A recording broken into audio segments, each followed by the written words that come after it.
available to the public on Princeton's meeting portal in advance of the meeting. Okay, thank you. Dawn, can we have roll call?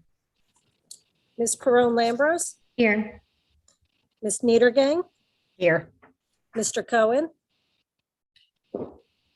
Ms. Fraga, Here. Mr. Williamson, Here. Ms. Sachs. Here. Mayor Frida. Here. Okay, first up on the agenda, there's 8 sets of minutes. We could either move those as a block, or if people had any questions or comments, we could do them one at a time. Leticia? I move to move them in block, to approve them in block. Okay, thank you. And Eve has the second. All in favor, please say aye. Aye. Aye. Okay, the ayes have it. The minutes are approved. Dawn, please thank everybody for getting those out. I will, thank you. Yeah. Okay, next up, announcements and reports. Council members with either Leticia? Yes. So most have already heard, but I wanted to go ahead and announce for those who haven't that I'm pleased to announce that Rodolin, goes by Ro Jones, has been selected as our new Human Services Director, and that will be effective September 7th. Yes, they clap. We're very excited and looking forward to having her as Director of Human Services. Many in our community are already familiar with her as she's been working for several years as outreach coordinator for Corner House. Currently, she works for the state New Jersey Department of Health. And prior to working for Corner House, going to work for Corner House, she worked with Homefront as a program assistant for homelessness prevention.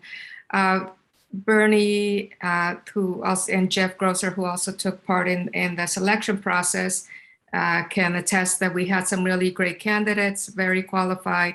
But Ro really stood out, not just for her experience, her connection to the community. She's already well known, and also is very well aware of the needs of our community, and will be able to come on board, just boots on the ground and really start working to address the needs, continue to address the needs of our community. I also wanted to announce that on Thursday, September 2nd, the Princeton University Art Museum will once again host a virtual loteria event. And this is being done in collaboration with Human Services and LALDEF. It's a free virtual event that is open to the public, and all are welcome. There is pre-registration is required. And to register, one must visit the artmuseum.princeton.edu to register, and also for more information. There's going to be prizes that are going to be distributed to the winners. And that's all I have. Thank you. Thank you, Leticia. Eve, you were next. Yes, thank you. I just wanted to briefly announce that the Cannabis Regulatory Commission, with 2 days to spare, released its long-awaited guidelines, which I just finished reading, all 160 pages today, and I'll compare notes with our attorney. And this will hopefully provide some guidance for some questions that the Cannabis Task Force was uncertain about, and will help, steer us in the right and legally conforming direction as we make our recommendations to, as the task force makes its recommendations to council about next steps in terms of opting in. So that's Thank it. you. I have to say that I guess reading the agenda package prepared you well for reading that, right? That's impressive. Sorry, man. I have to say, it is impossible that anyone will meet all the qualifications in this document. So I don't think anybody has to worry about any cannabis of any kind opening in the state, because it's just the legal requirements and the details are just so overwhelming. So, but somebody will probably be able to do it. So. Okay, David? Yeah, I just want to mention, I've announced this before, but we have the East Coast Greenway fundraising ride coming through Princeton this coming weekend. They're going to be arriving on Saturday afternoon and departing on Sunday morning. We're still looking for volunteers to help with the logistics for the riders. There's a link if you go to the municipal website under news and announcements, how you can volunteer and what the different tasks are. So I'm just encouraging one last pitch for people who would like to help out to go to the municipal website and sign up to help. Thank you. Thank you, David. Michelle? Thank you. To add on to the festivities and the event surrounding the East Coast Greenway bike ride, I wanted to mention a couple of things. One is that over in the Witherspoon Jackson neighborhood area, where the old Packet building is, where Capitol Health and Homestead is now, there's going to be a Stretto Youth Chamber orchestra there. So there's going to be some festivities there, as well as some festivities on Palmer Square. So it's good for the neighbors to come out and also get to meet the riders that are coming in. So it's pretty exciting, the event. So I wanted to mention, just add on to that. And then my other report is really great news. The Shade Tree Commission has put together the commemorative tree program. And it's all up and running now, live on the Shade Tree Commission webpage. And it's really a wonderful opportunity to donate to the Shade Tree Commission. And you can do it in memoriam, honoring a person, honoring an event. And you can make a donation for as little as $25 that will go towards planting trees. So there's two ways to donate. One is through just a donation, a general donation to the trust fund, and the other is a larger donation where you can actually have a commemorative tree planted. But there's more information, and I just want to give a special shout out to Christina Rothman-Illiff, who is our webmaster, who did a great job, and our arborist Taylor Sapudar for working really diligently all together with the Shade Tree Commission. So it was a long time coming, but it's really a great effort. So I just wanted to announce that. Thank you. Thank you. Dwayne? Thanks, Mayor. Just a couple quick announcements. The first one is regarding the Recreation Department, the Recreation Commission. And I know this is one of those third rail type topics, but of course, the municipality has the $500,000 Merced Play Grant, and we know about the controversy regarding the proposed turf field that was done on Hilltop Park. Of course, and you know, I'm trying to walk a tightrope and not to open old wounds here. The bottom line is the money is still there. However, council has not taken any official action on what to do with Hilltop Park and what to do with the grant. So we're looking at possibly on Tuesday, September 28th, to have a special meeting with council to talk about different alternative plans to where we can use that money. $500,000 is a lot of money, and we certainly don't want to lose that. We talk a lot about how much we're the largest contributor in Mercer County of all the 12 municipalities to the county, and we often complain about how much we get back. So here we have a $500,000 grant, and this money needs to be spent, but we certainly want to spend it in a way where the community agrees with us. So right now we're aiming for Tuesday, September 28th. It's not written in stone just yet, but just wanted to give everyone a heads up. And of course, more information will come out to better prepare the community for such a discussion about alternative ways to use that money that would be acceptable, of course, to the Princeton community and also to the county. The second set of announcements is regarding Corner House.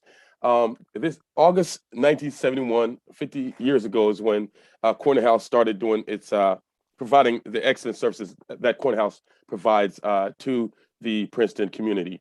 That includes, I believe, out of the 565 municipalities in Mercer County, in the state of New Jersey, of the 21 counties, Corner House in Princeton provides way more services when it comes to things, behavioral health services, than I believe any other municipality arguably, I say better than any other municipality of the 565 in the state of New Jersey when it comes to issues dealing with issues such as addiction services, and on top of all the multiple youth programs that we provide. So this is the beginning of this is his 50th birthday is this month. So for the coming year, there'll be a year-long celebration, which is only appropriate because Cornhouse has been doing such great work for 50 years. On that note, it's a bittersweet announcement to announce that the current executive director, who has served Princeton well for over 20 years, Gary de Blasio, is planning to retire by the end of September. His last day actually at the office will be on September 2nd. Today, later in the agenda, council will be asked to approve David Erickson, who is currently the director of clinical operations, to replace Gary as the executive director of Corner House. So that issue will come up later on. But I just wanted to just take this time to, on top of the great work that Corner House has done for Princeton, I just wanted to take this time to applaud Gary for being Gary has touched so many lives. I mean, innumerable lives in many ways. Many of our youth over the decades that Gary has worked with Corner House has benefited from Gary's leadership and Gary's compassion on behalf of Princeton. So I just wanted to take this chance to applaud Gary for his great service to our town. Thank you, Dwayne. You're Appreciate that. Other council reports or announcements? Mia. Yeah, I think everyone knows we started what was formerly known as the freebie back up this week, and we found, like many plans, that they don't go exactly the way you had planned them. And so we're really hoping for a 26-minute loop. It turns out that that's just not realistic. So eventually, when we have our expanded enhanced transit system, I think we'll have multiple loops. And so for people who want to get from one place to another very quickly, that will be an option. But for right now, in terms of the people that the freebie serves and the logistics of it, we're going to have to go to, I think it'll be between a 40 and a 45-minute loop. But what was really special about riding the first few times was seeing how excited everyone was who were the people who were regular freebie riders to get on the bus again. And I wanted to just read a letter from Becky Disher, whose sister Debbie Disher used to be on the transit committee. And she says, the freebie is so much more than a ride. My sister, Debbie Disher, was a member of the transportation committee in town. Her pride and joy was the freebie. It was a social event with residents from all stops who chatted and caught up on happenings. I believe the bus driver at the time was a gentleman named Ted. Riders would bring him lunch and treats. My sister passed away before COVID. She would fight hard right now for this. And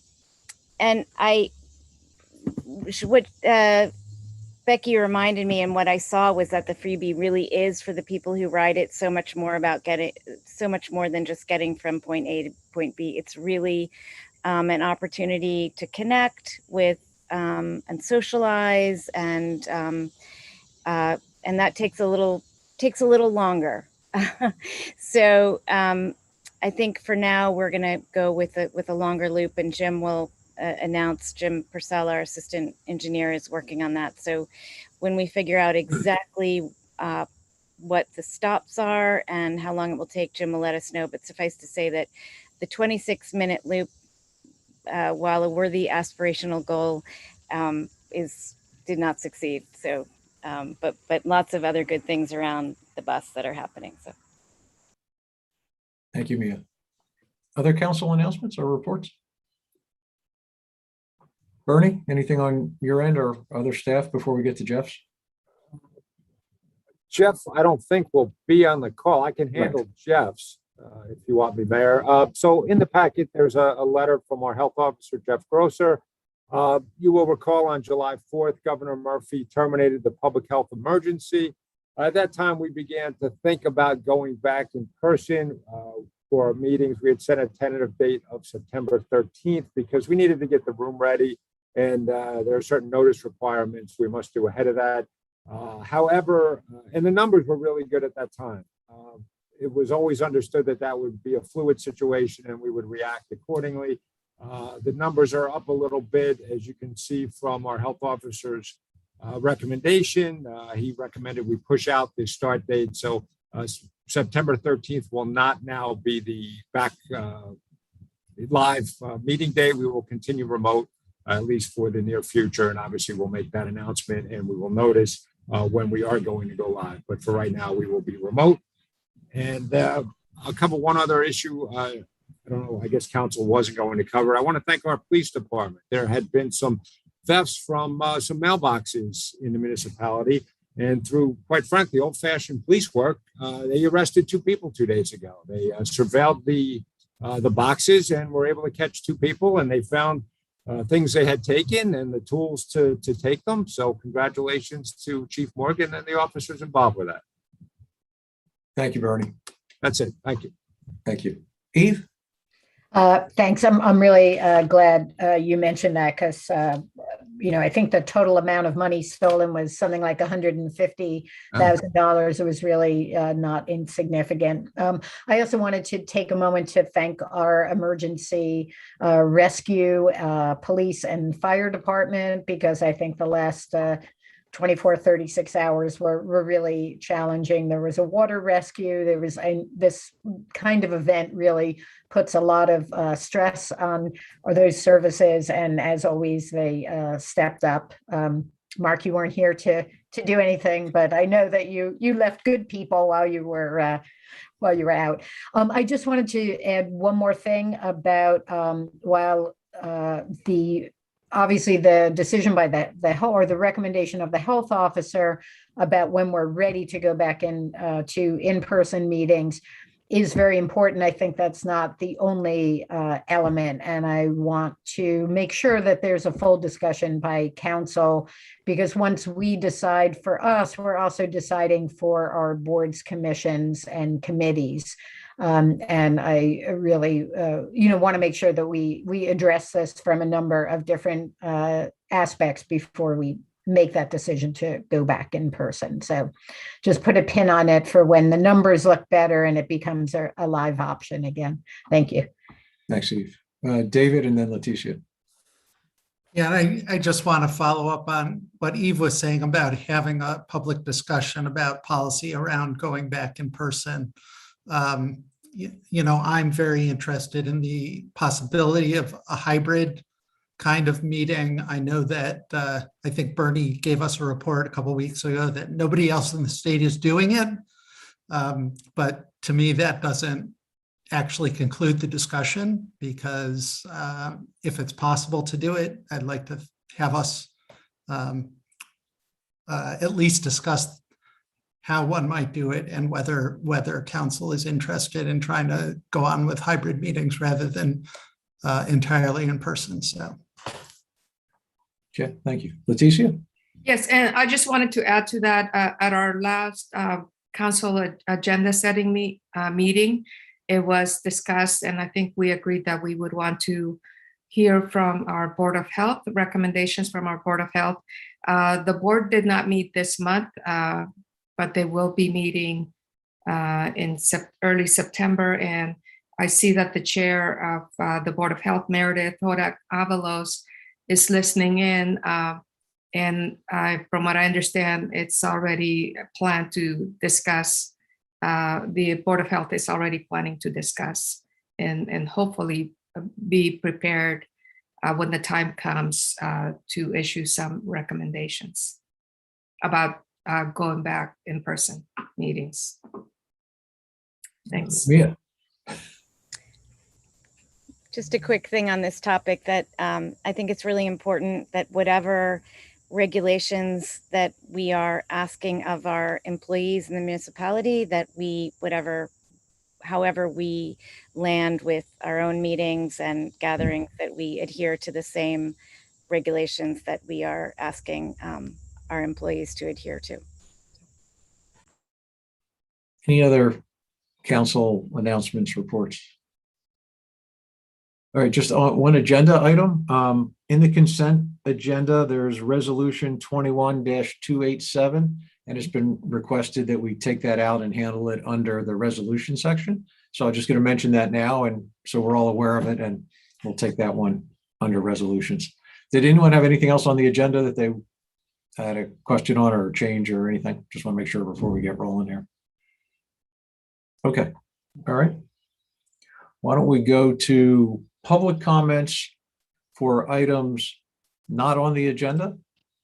So that would be anyone from the public. If you want to discuss anything that's not on the agenda, you could raise your hand and you get 3 minutes to speak. Give us your name and address. And I don't see any hands up.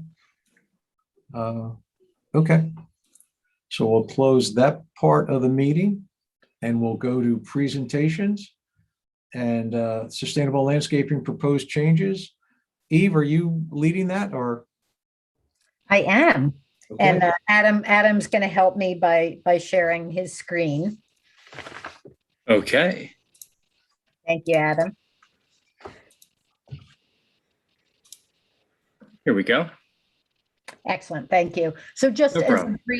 a brief intro, I want to say about this sustainable landscaping initiative that this has really been, I think, a unique effort in our town to really involve a diverse group of stakeholders, including, most importantly, the people and the companies that do the actual landscaping work.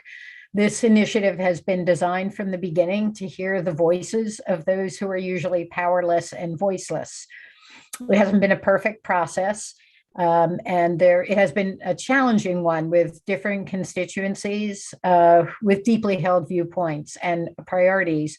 But I think it's a real testament to everybody involved that here we are with a group of recommendations, which is hopefully a first step towards moving us as a community towards a more sustainable way of all taking care of, the land that, really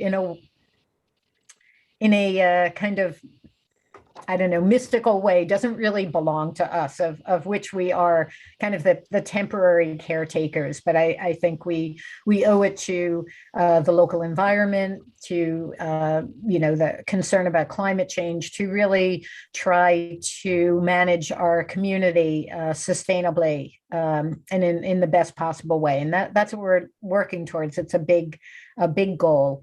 But I think that what we're outlining tonight is a real positive step towards a different and more equitable way for us to enact change. So as most of you, and I know we had a presentation about this, I don't know, I've lost track of time, but I think sometime in June or maybe even July. And it was a lot of information. And I just wanted to be sure before the ordinance got written up by legal and we presented council with something that everybody was aware of and on board with what we're suggesting. So I'm not going to go over the details that haven't changed. So, we do have a noise ordinance. And we do have a landscaper registration. So I'm going to focus on the things that will be new and different. So as it says, first slide, key changes to be proposed to the noise and landscaper registration ordinance. And again, as it says, all this information is going to be available to the community in both Spanish and English. And Adam, if you could go on to the next slide, that would be great. Okay, so right now, landscaping companies are required to register with the municipality and check a box indicating that they have proper insurance, which is workman's comp, and that they're registered with the state. We're changing that a little bit so that they have to provide actual proof, not just check a box, but actual proof. We want to see a certificate, a Xerox, a photo of that document. And this is a key thing that was requested by both the landscape company owners and by the workers themselves. the workers, because it's obviously really important to them that their employer have workers' comp in case someone gets injured. And the landscaping company owners, because it can be a very uneven playing field. If some people are playing by the rules and getting the right insurance and doing the registration, and other people aren't, and you're in a business in which the costs are very tight, it really is a strike against those companies that are compliant. It costs them more to do so. So we want to make sure that everybody is on the right page. Right now, there's a very small registration fee of $10, which didn't really seem to serve much purpose. And we want to encourage compliance and not put up barriers. So we're eliminating that small registration fee. Many communities that have done this, such as Maplewood and other towns, are imposing a pretty, what I think is a large fee of $50 to $75 per truck that's registered, that is a landscaper or landscaping company is used to do this work. And we did not want to go in that direction of putting up additional barriers for people. Next slide, please. So these are the new proposed regulations for leaf blowers and chainsaws. And chainsaws may be a little bit of an anomaly, but they are a dirty two-stroke engine that is highly polluting, similar to gas leaf blowers. So the issue is really what causes the pollution and the noise damage and the unhealthful effects, not really what you do with that instrument. So we are working on finalizing the final dates, but the range we're looking at now is that gas leaf blowers would be allowed for about 2 months in the fall and about 2 months in the spring. And we're waiting to hear from more of our landscape companies and landscapers about what those exact dates will be. Electric leaf blowers, however, will be allowed in all months. And that's to encourage people. Well, we don't want to see a one-for-one substitution. We think there are better ways to take care of your lawn than to blow the leaves around. At the same time, we do want to encourage people, if you are going to use a leaf blower, that the electric ones are better for the environment and much better for the health of the workers. So all landscaping equipment and chainsaws will be allowed Monday to Friday, 8 a.m. to 8 p.m. Gas leaf blowers in season. Saturday hours of operation, the proposal would be to end them at 5. And gas leaf blowers and chainsaws would not be allowed on Sundays or federal holidays. In all cases, emergency use would be allowed. Next slide, please. So this is something that's new and different. So obviously, if you're going to change the rules, you want to have a mechanism to enforce that. And based on what we did with our tree protection ordinance, the proposal, and this was again something that was very important to the landscape company owners and to the workers, that they not be the scapegoats, that the onus of this not fall on them. So if someone is on your property violating this ordinance, after an initial warning, the fine falls on both the property owner and, if there's a landscaping company involved, on the landscape company owner as well. And this is similar to our tree ordinance. If a tree company comes onto your property and does not follow the proper rules and cuts down a tree without going through the arborist, the fine falls on both the property owner and on the company. So that would be a similar thing. We are not looking, although we do have a fine structure in place, we are looking to educate people into compliance and not fine them into compliance. The first violation would be met with a warning. And after that, there will be an increasing minimum maximum. We are not allowed to set a specific fine according to New Jersey law, but we can establish minimums and maximums. And a real deterrence will be, if you get a summons with a fine, you will have to make a court appearance, which, it's a lot easier to pay for many people to pay $100 and to take several hours out of their day to go to court. So I think this will hopefully be a real disincentive.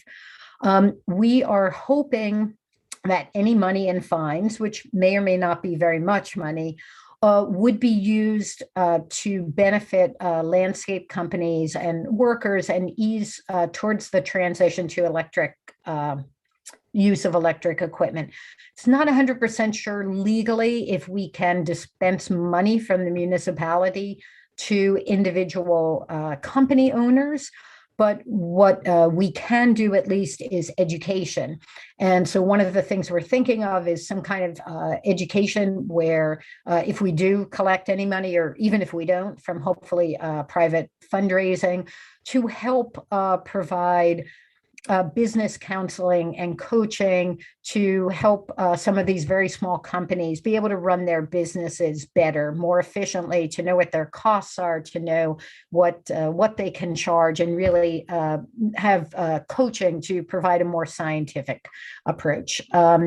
With the wonders of modern technology, you should be able to report that somebody you walk by is using a leaf blower either out of season or at an hour of a day they're not supposed to use it. Take a video of that, or a video of the truck. We're asking that you don't film anybody's face because that's really not necessary. You need to focus on the equipment. So capture the license plate either through a photo, the license plate of the company truck, or the side of the truck with the name of the company and the person using the equipment, or the equipment being used. And that will be able to be sent in through SeeClickFix. So one of the difficulties of enforcing something like that is it's, by the time you call whoever is going to enforce it and they get there, the person is done using the leaf blower or the other equipment they're not supposed to be using. So this will allow a summons to be issued, and what we have in mind is that the person who is, will send a letter and then hopefully be in contact with the person, to the violator, to educate them about what they're doing. And this is something that a pitch I'll make to everyone who is listening to this, as well as my fellow council members. Like, we can't have the burden of educating people about this ordinance fall on the landscapers themselves. So the municipality, through a mailing, through other efforts, and people in the community who care about this, I know we can count on Sustainable Princeton, Quiet Princeton, the Environmental Commission, to all come up and step up and help educate our friends and neighbors about this ordinance, so that the burden of saying to an employer, I can't do this because the municipality doesn't allow me to do it. That's a very uncomfortable situation for someone who's seeking someone to give them a job and to pay them to say, I can't do what you want. Okay, I think we have maybe one more slide. Okay, so this is something that I'd like to have a little discussion about with my colleagues and any members of the audience who want to weigh in. Our original thought was that proposed changes in hours and days of use would take effect with the passage of the ordinance, which we hope to have ready sometime in September. And so that's one way of proceeding. Another way of proceeding is allowing more of a grace period after the ordinance is introduced and passed, before there's enforcement, to make sure that people are educated. Because as hard as we've tried to reach out to the community, I'm sure there are many people that know nothing about this initiative and are going to be very surprised to get a ticket in the mail telling them they violated a law. And then for the months, seasons of use, our thought was that that would take place after this current leaf blowing season which will extend until mid-December or something like that. And that will take effect in January 2022. So those are kind of the major points that I wanted to bring up, and throw it open to my colleagues. Any questions, comments, opinions on what the best way to go about this is. And thanks for your time and attention. And Adam, you can take that down now. Thank you. Okay, Michelle, I think you had your hand up first. This is It's great, Eve. I know how hard everyone's worked at this, and it's really very comprehensive.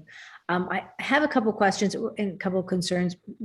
One concern that I have is the homeowners themselves that do their landscaping work.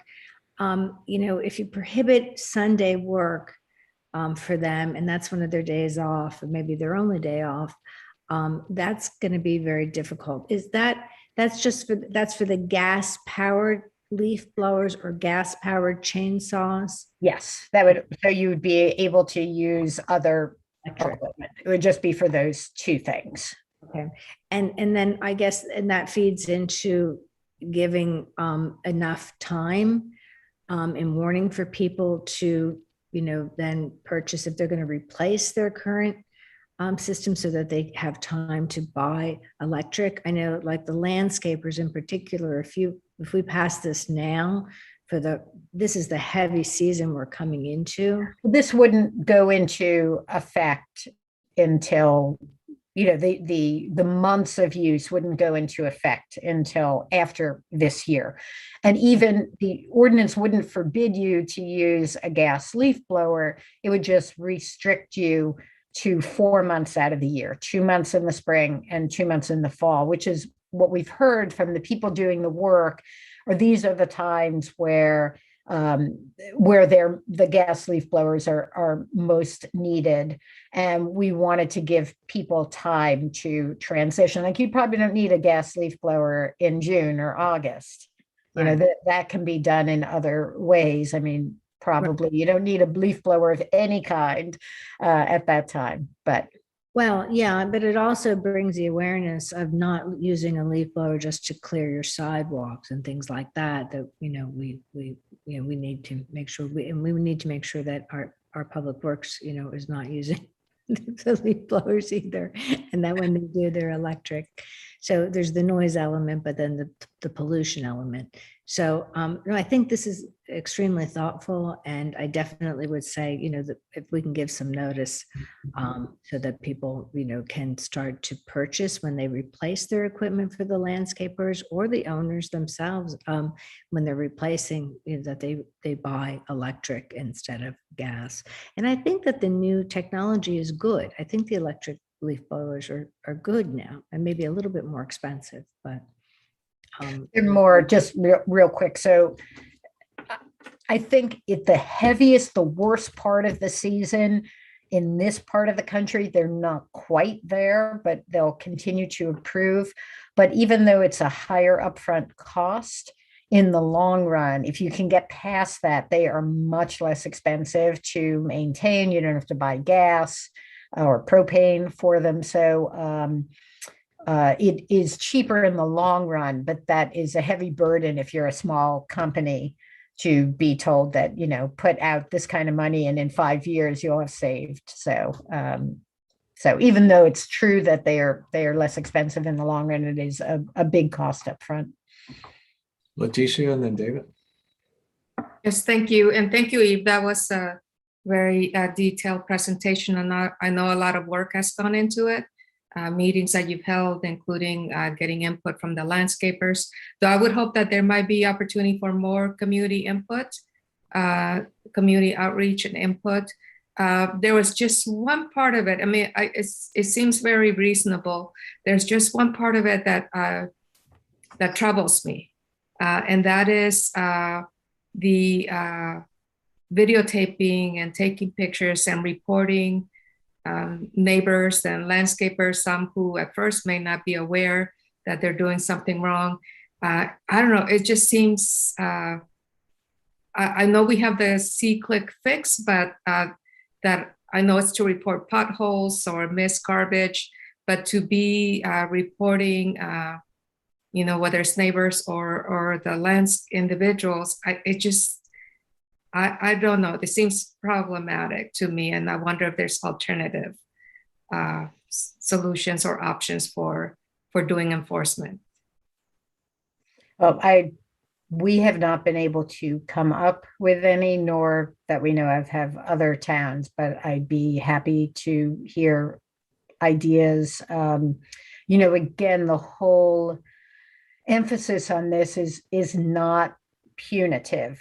Be happy if we don't collect any fines at all, but and that's why the initial response would be a warning, which would be a summons mailed to your home, and hopefully also a visit by our compliance officer, Yeah. which Bernie can tell us about.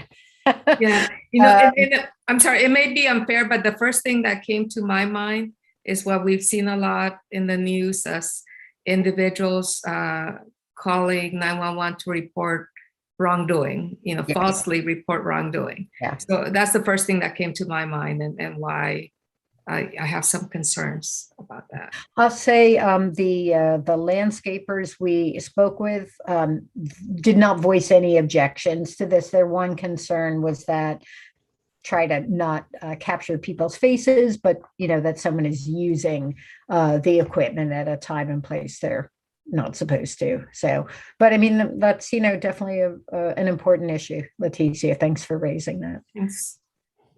David.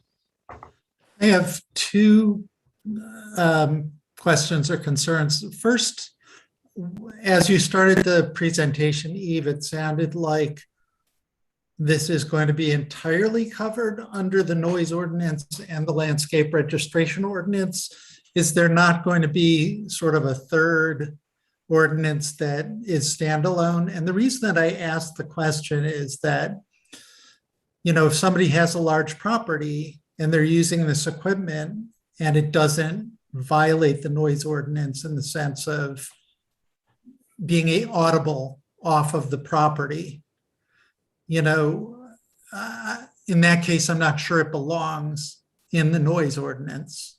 So it's sort of a technical question. I would raise it with Trishka. I don't have a specific solution, but I just think, if we want to say that for pollution reasons or the health of the workers, that people should not be using these gas-powered leaf blowers, and to put it in the noise ordinance with the possibility that people could use them while otherwise complying with the noise ordinance is not exactly the right place to put it. So I mean, in my Lisa Maddox has spent a lot of time on this with me, and that issue has not come up, but that's a really thoughtful point. I see Trishka turned on her camera, so maybe she has a comment. No, I Okay. was just going to say, Eve beat me to the punch. I mean, Lisa's been working very closely with Eve and with PEC on this. She and I have discussed the appropriate places to codify these requirements. The noise ordinance is absolutely an obvious and an appropriate place. I think once you see it drafted, it may make more sense, but I think your points are well taken, and I'll share them with Lisa just to make sure that in the drafting, we make sure that we're not inadvertently creating loopholes based on where we put the regulations. Okay. And the second thing that I wanted to raise is, as an architect, I can tell you there are many building contractors who violate not only local law, but state law by, performing work for homeowners without a permit when a permit is actually required. And I sort of got my back up a little bit, Eve, when you talked about it being unfair to ask the landscapers to be informing the homeowners of what the rules are in town. I think that it has to be multi-pronged, that the education has to come from the municipality. In this case, maybe it's appropriate to come from neighbors. Although I would hate to be going over to my neighbor's house and saying, did you pull a building permit, for the work that you're doing? I do think that it's reasonable to expect the companies that are performing the work to be aware of what the rules in town are, and to tell homeowners that, what you're asking me to do is not permitted. And they may lose a job because of it. And there may be another landscaper who will come in and will do the work against regulations. It happens. That's the reality. Not everybody obeys the rules in our society. But I do think that to say that the landscapers aren't responsible for educating their clients about what's allowed and what's not allowed is not a reasonable. They should be part of the picture. I think you're right, David. Thank you for that. I think that the concern is that they should not bear the brunt of this. They can be one part, and we can provide material that they can hand out. I mean, a lot of it is, for one thing, I mean, there's a big power differential between someone who works for a landscaping company who may not have a very good grasp of English and someone who has a lot more power, and it's just a very uncomfortable situation, I think. So I think, as you say, it does have to be multi-pronged, but I think there's been a real concern that this can't come 100% from the landscapers. It has to come, and I don't think you should go over and say, to your neighbor, did you pull a building permit? But you could go over and say, hey, I don't know if you know, but there's going to be a new rule in place starting at X time. And I just want to inform you of what that is, so because you may not know. And I would present it more like that than a kind of, I gotcha. But thank you. Eva, I first of all, I want to say thanks, because thanks for the effort on this, but also thanks for this presentation. I think this is a great way to do it and get all comments from everybody before the ordinance is finalized. I think it's really helpful. But one thing that just popped into my head that I should have thought at a couple of the meetings that you and I were both at, although you were at a lot more than I was, let me make that clear. But on the chainsaws, I know we've talked to landscaping companies, but have we talked to any tree services at all? Because I know one of the commercial properties I used to work at in Princeton with a large parking lot, the tree service actually couldn't do their work until Saturday because of all the cars going in and out of a parking lot. So I'm just wondering if a little more time should be spent on what you do for tree companies that might have do a fair amount of work on Saturdays. Saturdays wouldn't be, it was only Sunday. Saturday, you could work till 8 to 5, just Sunday. Okay. All right. I'm sorry. I was looking at the bullet point that said all landscaping equipment chainsaws allowed Monday to Friday, 8 to 8. Then there's a separate bullet point about Saturday. Okay. So that's for both of those. So Saturday would be no problem if, and obviously in emergencies, they'd be allowed to use it. So our sense is that most of these companies do not work, whether they are tree companies or landscaping companies, they don't work on Sunday. So that you really wouldn't be inconveniencing them terribly. Thank you. Shall we see if there are any we have a questions from the audience? Adam, can you let in the first member of the public with their hand up? Yes, bringing over Anthony. Tony, if you could state your name and address and try to keep to the 3-minute limit. Thank you. Anthony Lunn, Hawthorne Avenue. My thanks to all of you, and especially to Eve for the very hard work that you've been putting in on this. And I know it is hard work, and there are many difficult decisions that have to be made. I simply like to make a small detailed point or a question and another slightly larger point. The small detailed point is on chainsaws. I'm not sure whether I read it right, but I would propose, if it isn't this way already, that chainsaws be sort of the same rules as leaf blowers. That is, electric chainsaws be allowed all the time, or whenever you think is appropriate, and only gasoline chainsaws be banned. Is that the way it's written? Did I understand it wrongly, Eve? That is a detail that I think was not covered. So thank you for that reminder. We can easily just add that in as we say that electric leaf blowers are allowed, subject to the normal hours of allowed use. And certainly that makes sense for the electric chainsaws. Thank you for that. And then the other thing, perhaps to give you encouragement to keep going on this, and is to point point out something that is very, very important. Tomorrow, thanks to the enormous efforts of Sustainable Princeton and some others, there's a free workshop for professional landscapers, which many of you probably already know about, and it's going to occur tomorrow afternoon, and it's going to be at the Community Park School, and it's going to be from 12 to 4. And the point is that the effort to inform the landscapers is already happening.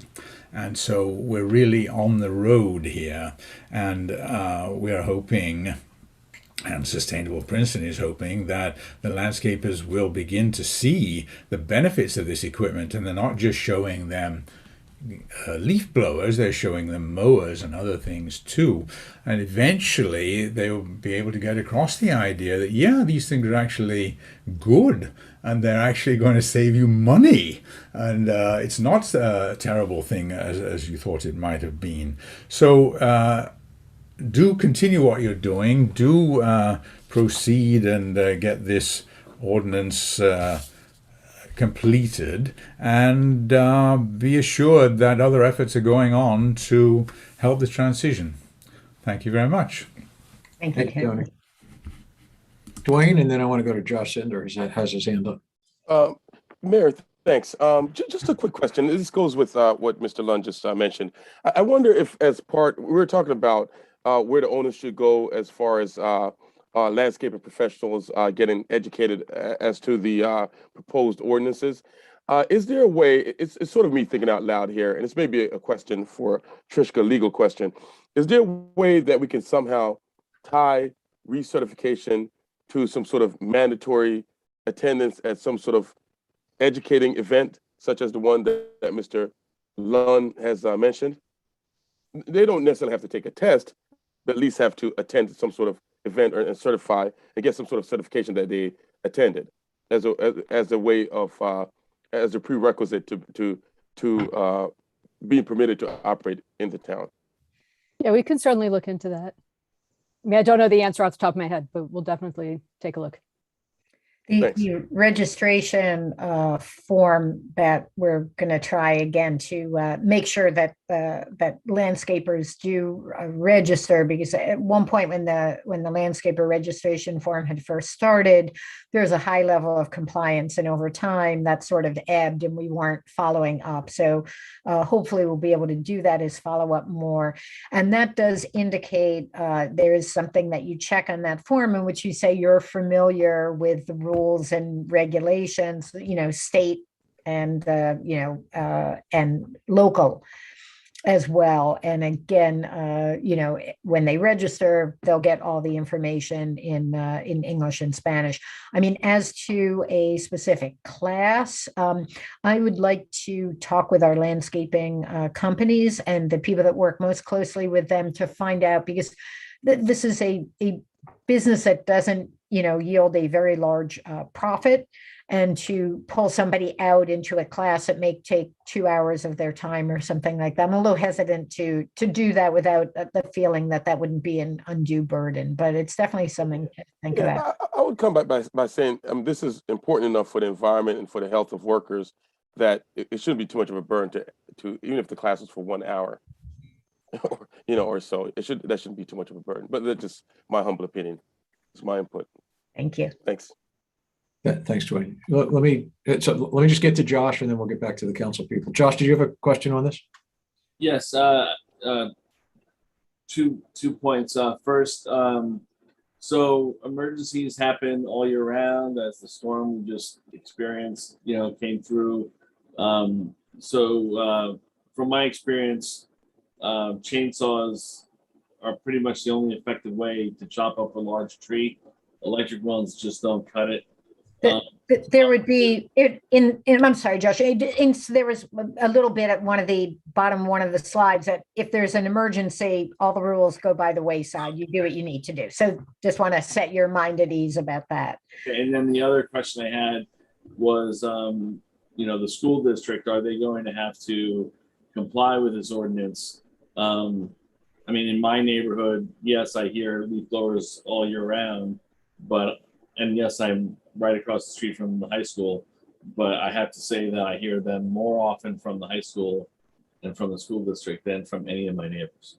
Absolutely. It's the use of the equipment, not who is using the equipment. So everybody would have to comply. And Sustainable Princeton has been working with the schools, with the municipality on, I think the schools are going to participate in this workshop that Tony mentioned. Thank you for bringing that up, Tony, tomorrow.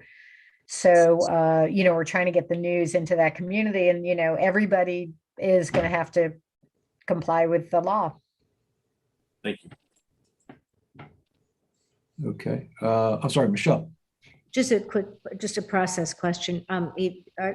Is there a problem trying to get to all the landscaping companies? Have we done well reaching out to them? Because Well, that would be something we. I know that Sustainable Princeton, a couple of the, and along with some of the other people who've been involved in this,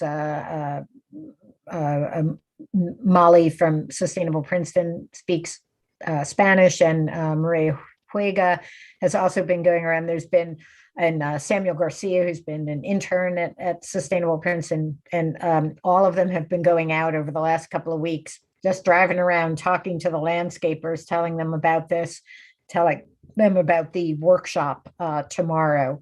So there really has been, a really impressive effort to go out and to reach everybody. I'm sure that there are companies that have gone, slipped through the cracks. And, we're also encouraging individuals, if you have somebody who works for you, to reach out to them. I've been prowling next door and posting things there, and somebody says, do you have a good landscaper? I'm like, don't forget to tell your good landscaper about, these new rules about the workshop tomorrow. So I think we're as a group, and I have not played a big role in this, but doing everything we can to kind of reach out to all the different companies. And if anyone has other suggestions, be happy to hear that. So. Yeah, I might. And I just was going to say, I don't think it's hard for the owners of the landscaping companies, at least, to attend a seminar like that. So hopefully we get a good compliance to that. So great. Thank you. Thanks. Other comment? Oh, sorry, David, go ahead. Yeah, just to follow up to what Josh was saying, I don't know if anybody either in Public Works or the Rec Department has looked at budgeting for replacement leaf blowers, but I can tell you that one of the worst offenders, there are folks on the Rec Department out with leaf blowers all year round, blowing the tennis courts. And I've never seen a leaf on the tennis courts. I'm not sure what they're trying to blow, but it's really annoying trying to play tennis with a leaf, a crew of leaf blowers out there randomly blowing. I guess it's dust that they're trying to blow off of the tennis courts because it's not leaves. Change starts at home, right? So Yes. Yeah, we have our work, obviously the municipality has to step up just like other institutions in town. There'll be a learning curve for all of us. So. And David, I would just say that you do get grit, sand, dirt on the tennis courts. And if you're a tennis player and you hit that stuff at the wrong place and you go sliding, that's probably not something you want to incur. But you get that all year round. So Yep. Compliance with this is going to require the electric leaf blowers because they're not just blowing the courts 2 months in the fall and 2 months in the spring. But as if I may, Mayor, as a liaison to the Rec Department, I was going to say, David, I'm sure they're not just out there wasting time. So there must be some really good reason why they do. I think they only do it when David's there. I'm not sure. I think that's exactly right. Anyway, Thank you all for listening and for your input and food for thought. And, I think we're ready to move forward. So hopefully we'll have, something, one of our meetings in September. So thanks. Thanks, Mark. Christine has her hand up, by the way. oh, okay. Christine Symington. Okay. Thank you, David. Adam, can you bring Christina? Yes. Can you hear me? Yes, Christine. I do want to mention that the rec department and DPW each purchased a backpack battery leaf blower last fall, and they are using it and can use it on the tennis courts. And as part of the Sustainable Jersey grant that the town received, there's a small budget for purchasing some additional battery powered equipment. And I think before Bernie started, Bob Brusha and Ben Stentz put aside a little bit of a budget for the rec department to buy some battery powered handheld tools to use around the pool. And they're just waiting to get those delivered. There's been some supply chain issues with delivery.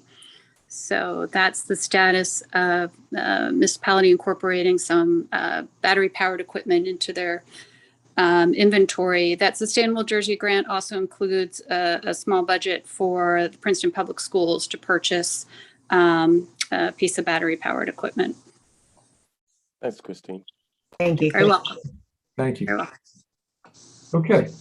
Why don't we move on? It's 8 o'clock already, 8:02 actually. So the next presentation has to do with Witherspoon Street. And Deanna, are you taking the lead on that? I'm taking the lead. Jim Purcell, our assistant engineer, is here as well. And Michael is on the screen, I see, as a panelist, so we can all tag team on this. Good evening. I'm going to share my screen just to give kind of a quick review of the current design plan that council approved back in June of 2020. To kind of refresh everybody's memory, we started in 2020 with community engagement about the final master plan of Witherspoon Street. And we got somewhat delayed by COVID, but by October and December of 2020, we had a working concept for a one-way roadway. We call it a hybrid scenario where we had parking or loading on both sides of the road between Nassau Street and Spring Street. And over time, as we worked through the design features of that concept plan, it changed. And so when we came to council in May of 2021 with the concept plan, council was very concerned that it did not quite look like what they had seen back in the fall of 2020. Pavement widths had expanded a little bit based on providing extra space for emergency services and for delivery vehicles and just more vehicle maneuverability. So we had a special council meeting on May 25th, if you recall, to go through a series of 5 questions that Bob Brusha took part in. And out of that meeting on May 25th, we came out with 4 pages of notes from council comments, but basically the guiding principles were to design for a one-way road, design it for the ability to close it off for pedestrian use, provide parking, loading zones, drop-off areas, garbage service areas, a maximum of 20 feet paved area, which would include parking and travel. The smaller, the better. Provide green infrastructure, and then maximize the area remaining for public space. So, so we took that feedback back at the end of May, put together a new concept and brought it back to council on June 28th. And at that time, council accepted the plan. We moved ahead with final drawings and submitted final plans to the State Department of Transportation and the access permit group at DOT on July 12th. And then we also submitted on July 21st to the State Historic Preservation Office. So we are really poised with a little fine tuning of our underground utility work to put the project out to bid for construction in early 2022. So with that, I'll go over the approved plan and just show you the highlights of what we are moving ahead with. So with that, if anybody is watching the council meeting and can't see the exhibits well, you can find them in the agenda packet starting on page 65. So starting at Nassau Street, we worked to align the entrance from Nassau Street to Witherspoon Street with the Fitz-Randolph gates at, in front of Nassau Hall on the south side of Nassau Street. The final pavement area driving space at that intersection is 13.5 feet. This varies from the previous plan. If you recall, it was a 20-foot wide section.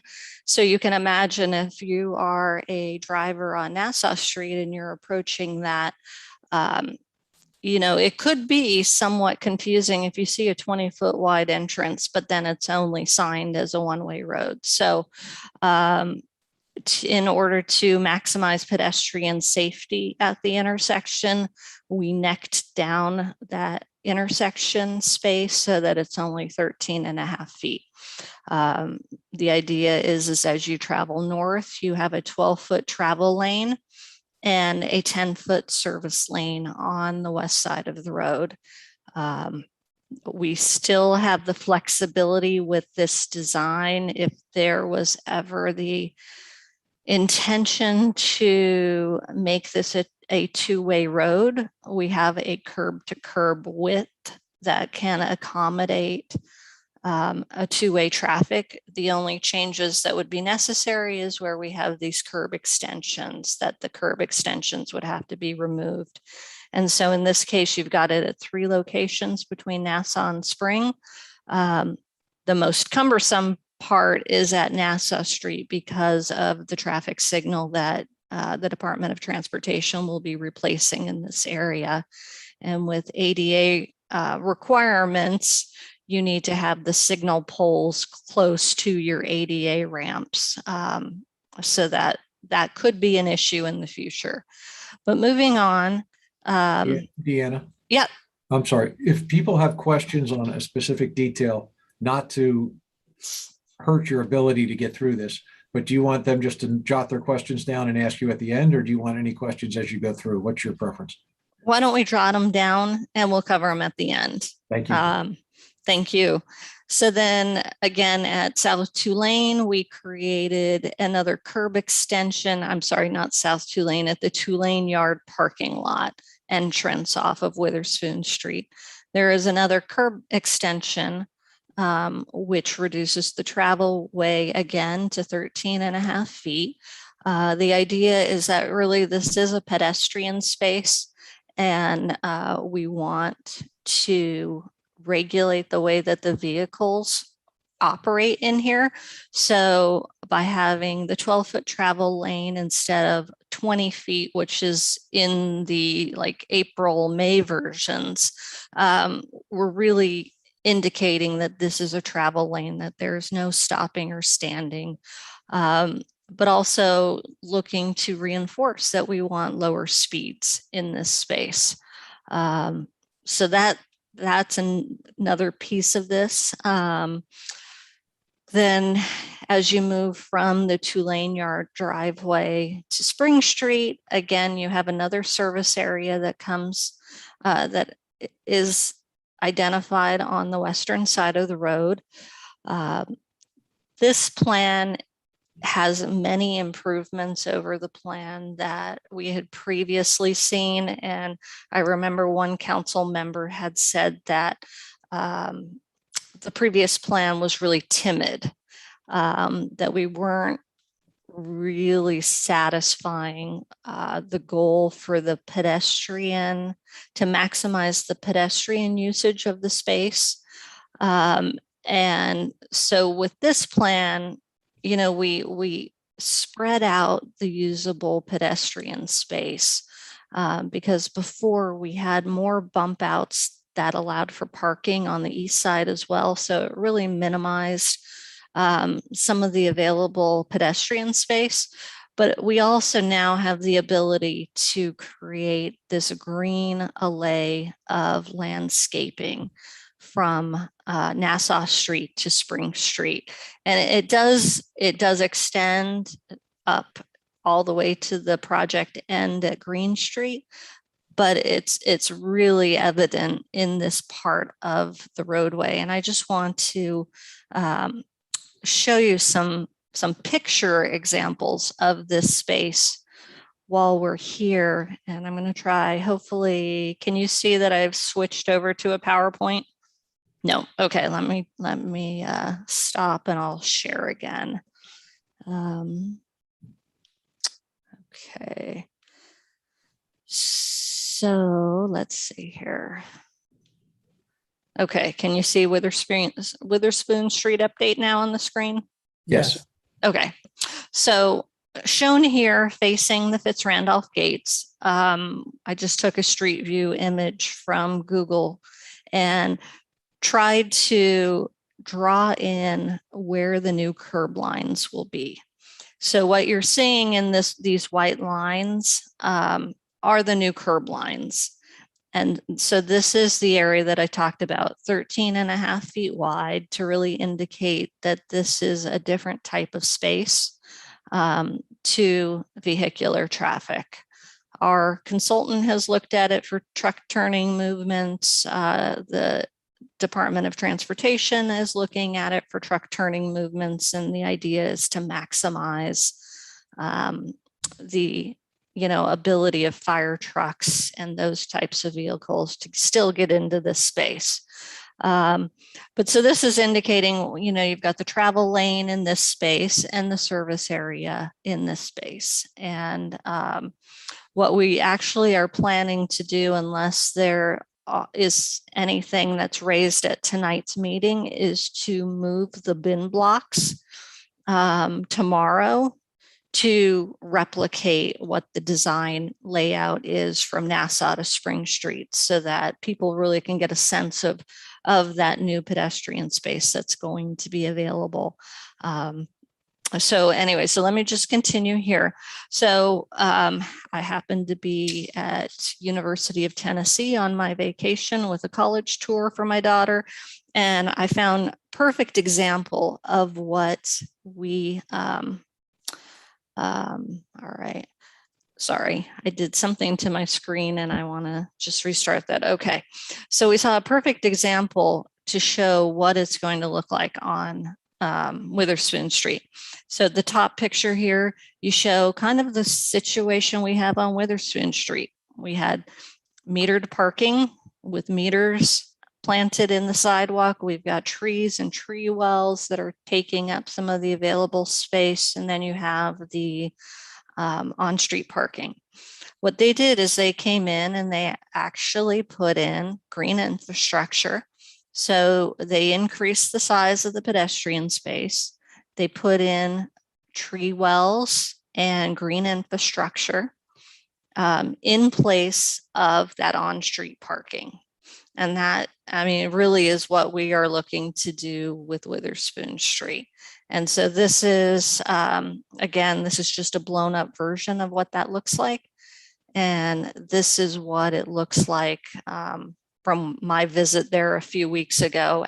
It's, I think, 2 years after the Google Street View pictures from when it was planted. So I hope that helps people get a visual as to what that section from Nassau to Spring Street will look like. And I'll continue to share so you can then see the section. Sorry, my computer is bothering. Here we go. I'll continue to show now as we move to here's Spring Street. And with the new plan, we do have, again, more parking located on both sides of Witherspoon Street between Spring and Wholefish. Let me move to the next page. Let's see here.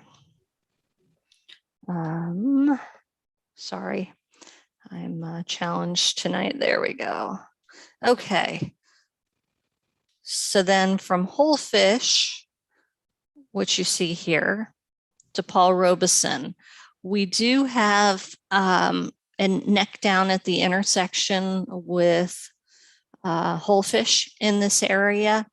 And part of this is just related to vehicular movements, truck turning movements, allocating space for greenery along the Griggs Corner yard, and then in front of Heinz Plaza. And then again, we provide additional parking and loading areas as you approach Paul Robeson Place.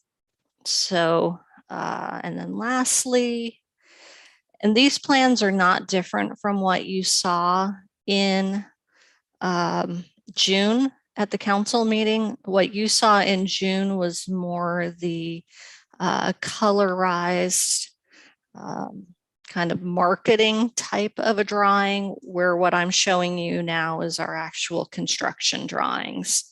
And so again, from Paul Robeson to Green Street, we are not making too many changes in the cross section. We have provided a bus shelter by the intersection with Green Street. So that is the design layout that was approved in the end of June and that we have carried through in the design plans that have been submitted to the state and state historic preservation.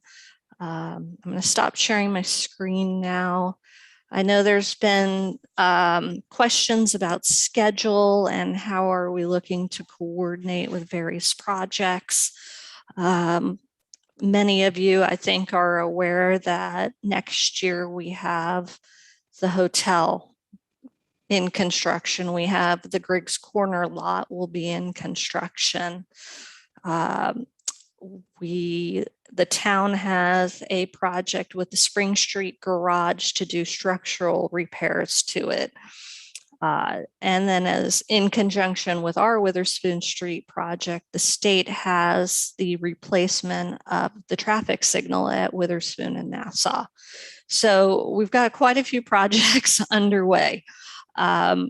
Jim and Michael are working with the developers in the area to really focus in on what their needs are versus the community needs to keep roads open and traffic moving during the construction phase.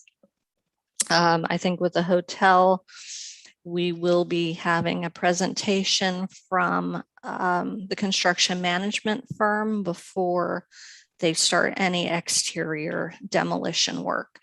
And if you have questions on that, I mean, we can answer questions after this presentation about what the idea is for traffic flow. For the Witherspoon Street project, we are proposing to keep one lane of traffic open. We are proposing to keep pedestrian traffic and access to the businesses open throughout the construction period. Obviously, there may be some temporary closures, some, change in access because of construction activities that are going along. But because of all of this need to keep the access and activity to the businesses open, it will extend the period of construction. And so we have allotted for a start date in January, weather permitting. I think I mentioned at one of our past meetings that the utility companies have all been alerted to the project, and they are coming in with infrastructure improvements that they want to do. So they're really going to be the first ones out of the gate. You've got Verizon, you've got the water company, you've got the gas company. We have sanitary sewer repairs.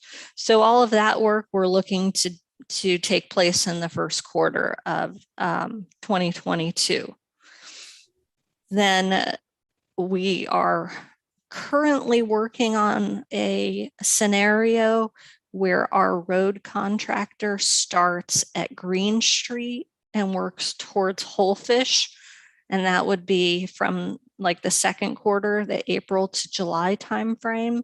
But we are also cognizant that there's other activities in the area and just the time of year we want to consider. So we may switch that around, and instead of working from Green to Wholefish, depending on how the utility work has come along, maybe switching over where the contractor starts the Nassau to Wholefish section in April to July. We're still working through that phasing of it. And then if we stuck with the Green to Wholefish, the idea is that Wholefish to Nassau would be August to December. So it is a 12-month period. Not all of it is from Nassau to Spring Street or Nassau to Wholefish, but it is an extended period of time, and we would just want people to be aware of it, that it's not going to be a quick turnaround project. We just have too many activities within this space, and we can't shut everything down to accommodate it. So I'm just looking through my notes. Like I mentioned, tomorrow, unless there is something that comes up in tonight's meeting, we are looking to rearrange the bin blocks slightly and move parking meters so that there still will be parking meters on the street, but they'll be attached to bin blocks in the new parking areas in that service lane. On Wednesday this week, the idea is that we have a subcontractor coming in to do a radio wave survey of the underground utilities in Witherspoon Street. As we've gone through the design process, we have found that there's some questions still, especially after we've talked to utility companies about where things are located underground. And so we're looking to do a little more investigation now rather than when we have contractors trying to make progress on the job in the middle of winter. So that would start on Wednesday. I don't have a real good time frame. I think it's a week or two, depending on how quickly they can map the area from Nassau to Spring Street.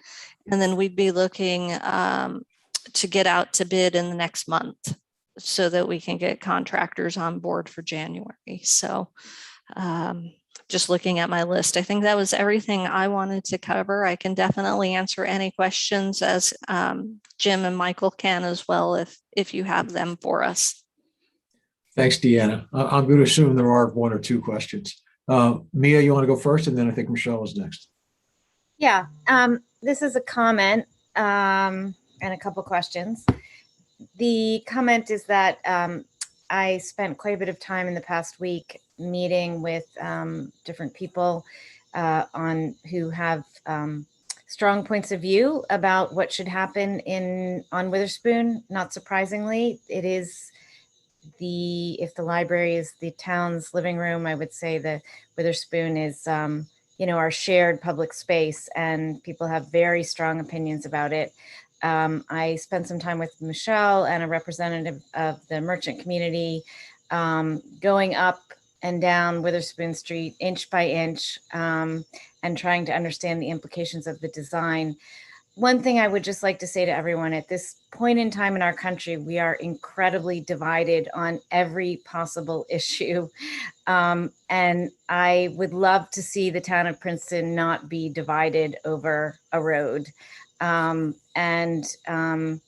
think that we have worked really hard as a council to try to find a plan that meets the spirit of what was envisioned originally, which was expanding the public space while also enhancing the ability of the merchant community to draw clientele in a way that would make their bottom line successful. In talking with Michelle and some of the merchants, the question arose about the difference between the May plan and this plan, and the April plan, and I think you talked a little bit about that, Deanna. And if you could just, talk a little bit about that more.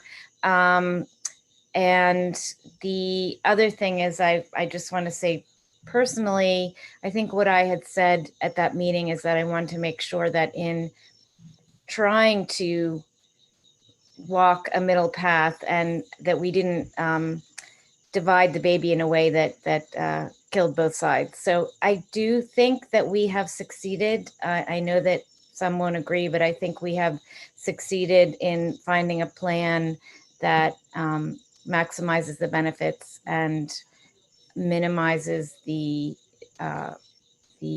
potential downsides, with the caveat that we need to really focus on traffic mitigation. And that is something that I would like to also hear a bit more about, what the plans are to spend, to focus a great deal of time on mitigating the traffic impacts to this.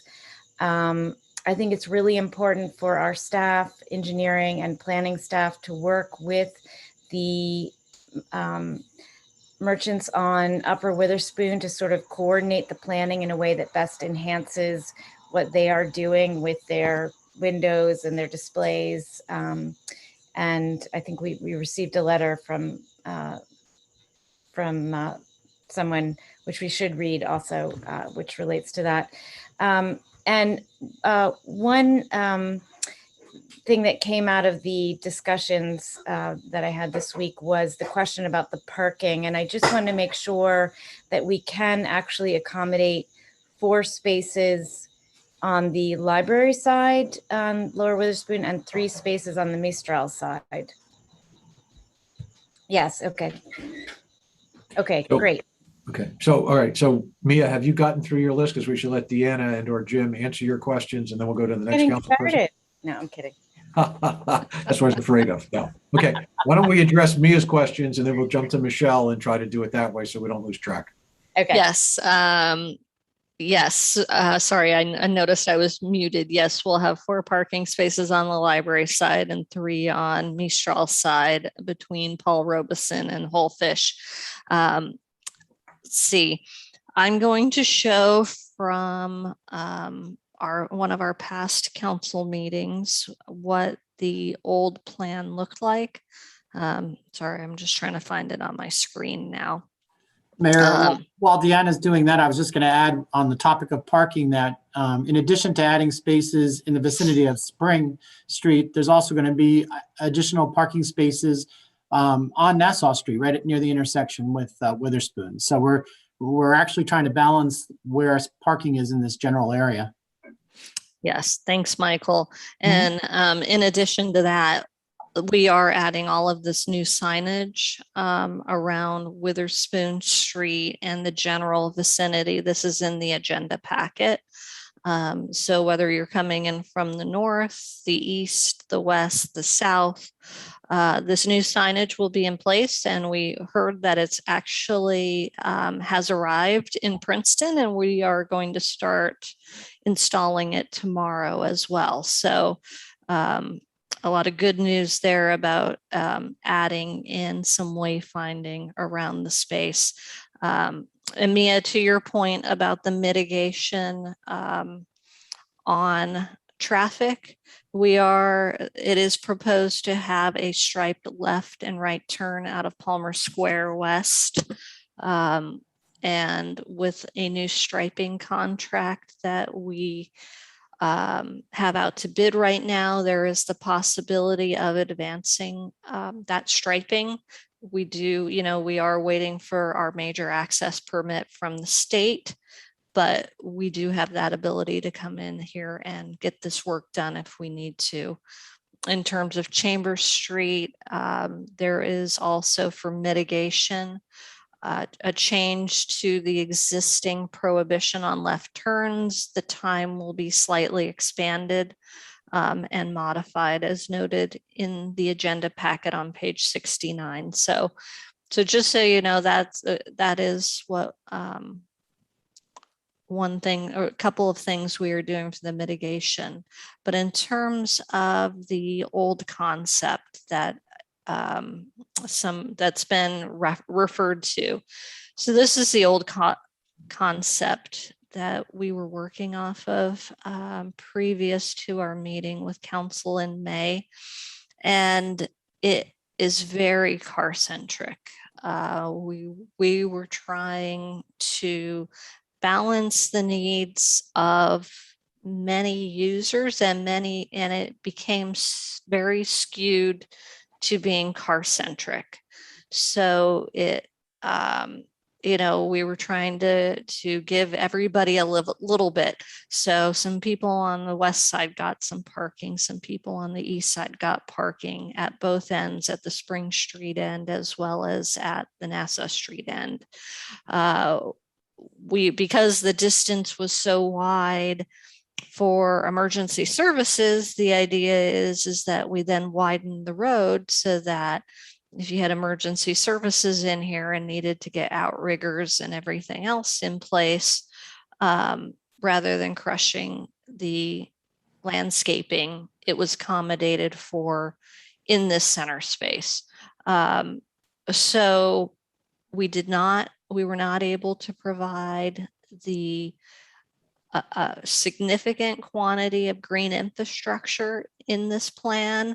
The planting areas were narrower. They were probably half as wide. We were not able to consistently provide street trees within this space. You have like this area, you have a large swath where we could not provide new street trees. And as you got to the Nassau Street end, right, you still had a very wide road. This is where I talked about that if you were driving on Nassau Street, you could be confused as to what you were approaching because the entrance was the width of 2 lanes of traffic. Also, this would inherently create conflict because we had this wider space, this 20 feet, which at the time we thought we were doing something good of this is a flexible design. So if we switch to 2-way traffic, the space is there. It also provides a very big opportunity for bad behavior, whether it's speeding of vehicles or if it's double parking of vehicles for loading or unloading or for pickups. And, as we found with Witherspoon Street now, it's not very manageable. So that's where we really were looking to better size the road based on all of the demands, and keeping in mind a big contingency of the community with the change.org petition and various surveys really reinforce the concept that this should be a pedestrian space and that this should be, potentially closed to traffic at times.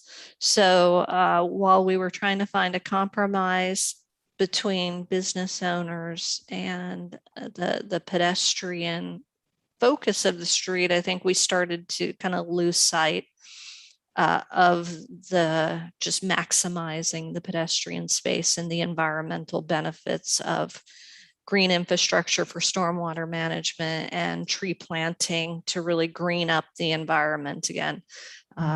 So I hope Mia, that kind of shows you the difference between the plan, and I can switch back over to our current plan, just so that if people need to see it again, that this is, this is what we are looking to provide: a much narrower entrance at Nassau, only 22 feet curb to curb maximum, 13.5 feet here. Yep. Deanna, you're not sharing that screen. Oh, I'm not sharing it. Thank you.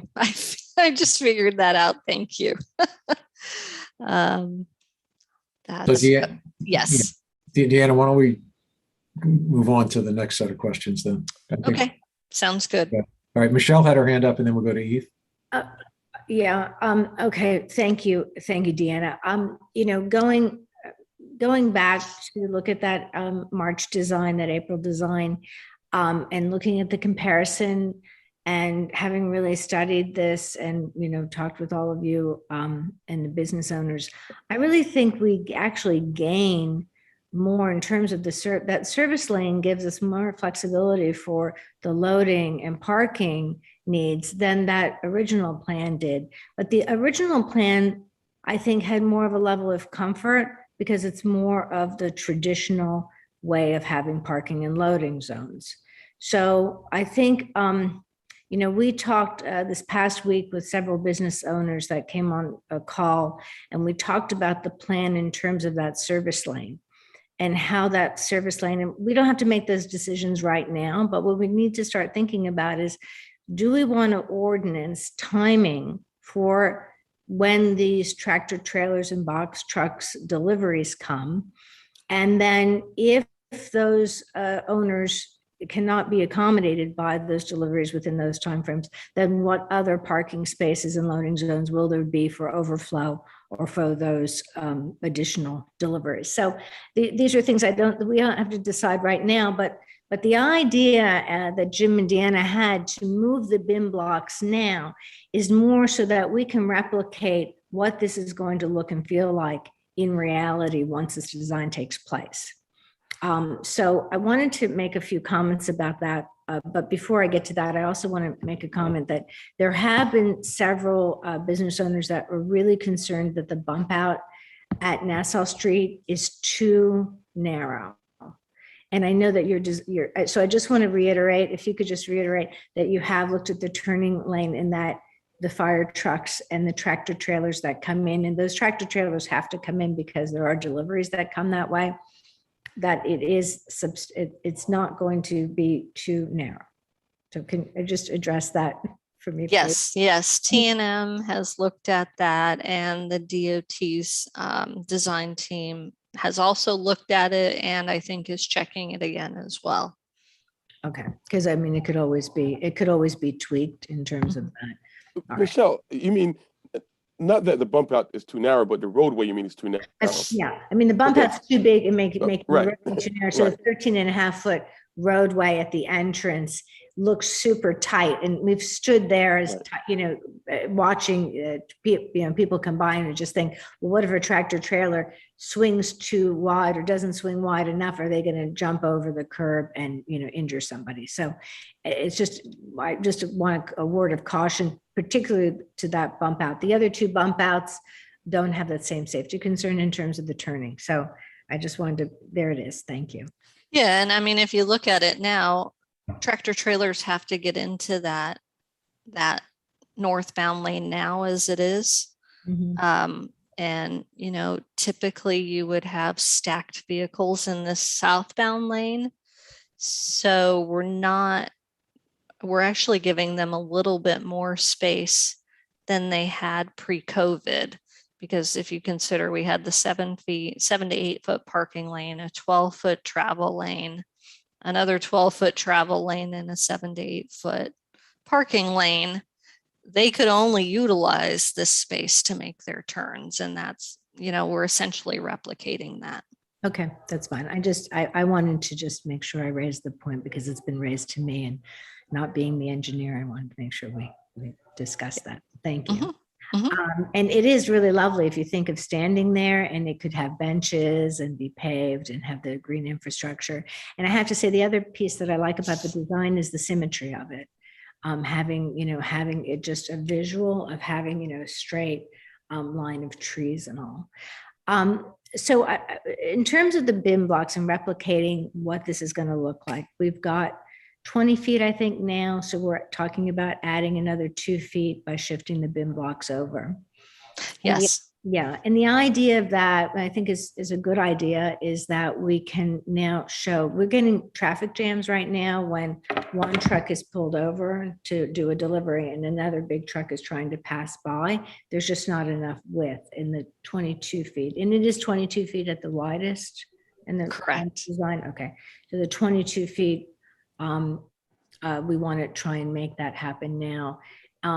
And I think we've reached out to the businesses and to let them know.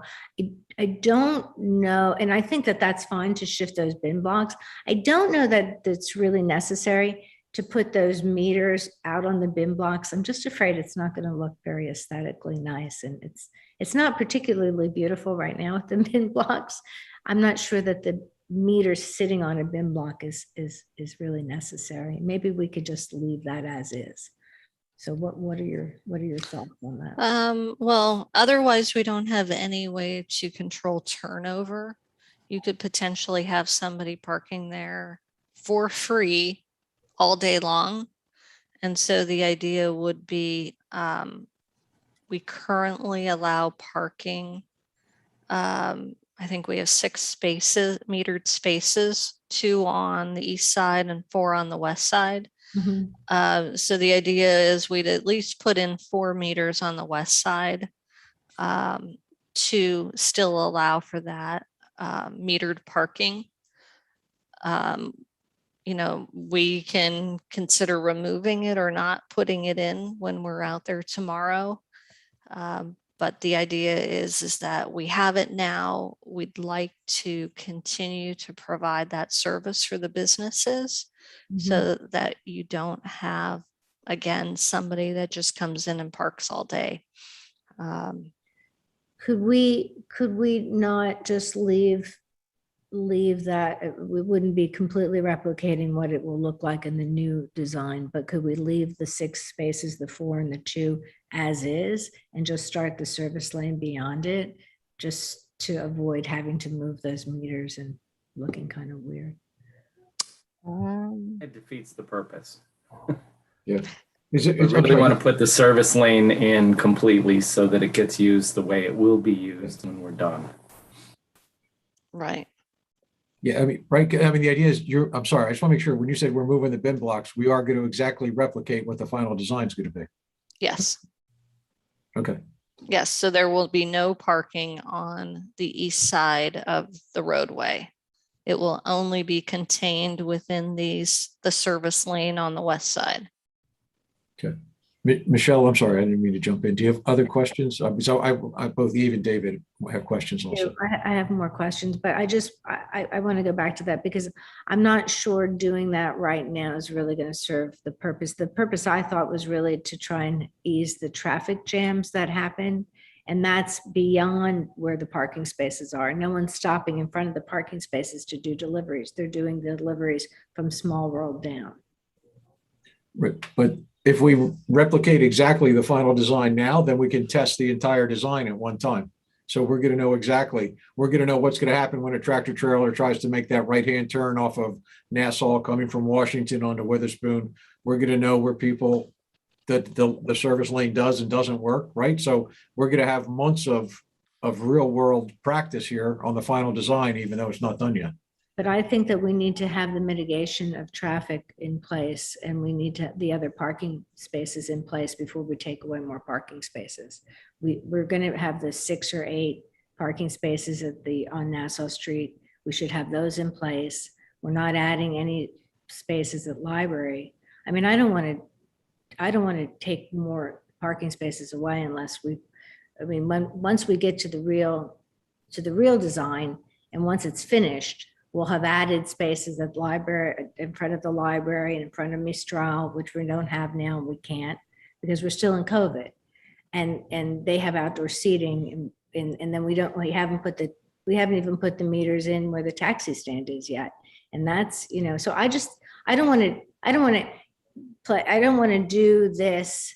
I was hoping that we were doing this more to help alleviate the problem of a traffic jam. I don't really want to do more beta testing with the businesses when they're already having, enough. I mean, correct me if I'm wrong, Deanna, but I think that we are trying to keep the current amount of parking spaces. Now they're on either side. They're both the east and west of Witherspoon, and they will all be on the west side now. But Correct. I don't think we're actually losing spaces by putting in place the bin block design that we're talking about. Correct. That was the idea, is that we would have the metered spaces all on the west side. And we would, we do have to balance it with the service area, but we had really reduced the size of the service loading area with the latest iteration of the bin blocks. And in terms of the new spaces on Nassau Street, we are all working towards the goal of having those spaces in place right around September 1st. So it's only 1 week away from where we're at now. And we will be installing all of that new signage, directing people to the parking garage and indicating that we do have the 30-minute free parking in the parking garage. That work starts tomorrow as well. Which is fantastic, and that's great. But I still say I mean, I think if you're saying that you would take what's going to be the service lane and putting parking meters all down it, and we don't have an ordinance for split loading and parking like we want to have down the road, I think that that's going to be a mess. I don't think that's going to work. Well, we had the ordinance for it I think it was before June, and we changed it because there was not the desire to have it split. So we took it away and just kept it as parking at those spaces that are closest to Nassau Street.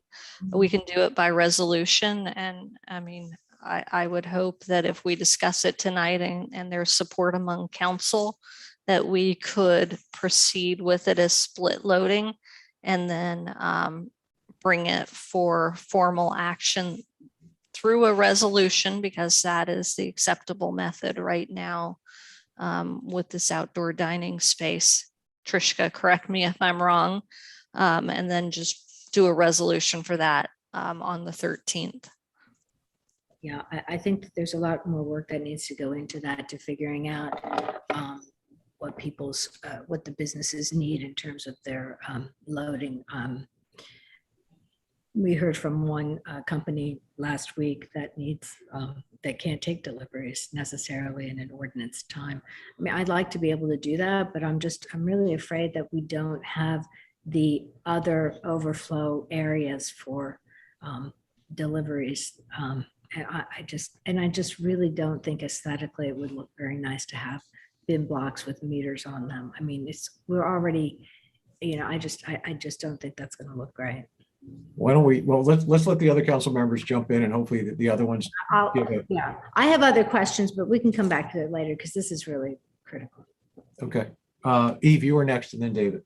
Yeah, I have no comments on the issue that Michelle raised about the replicating the setup.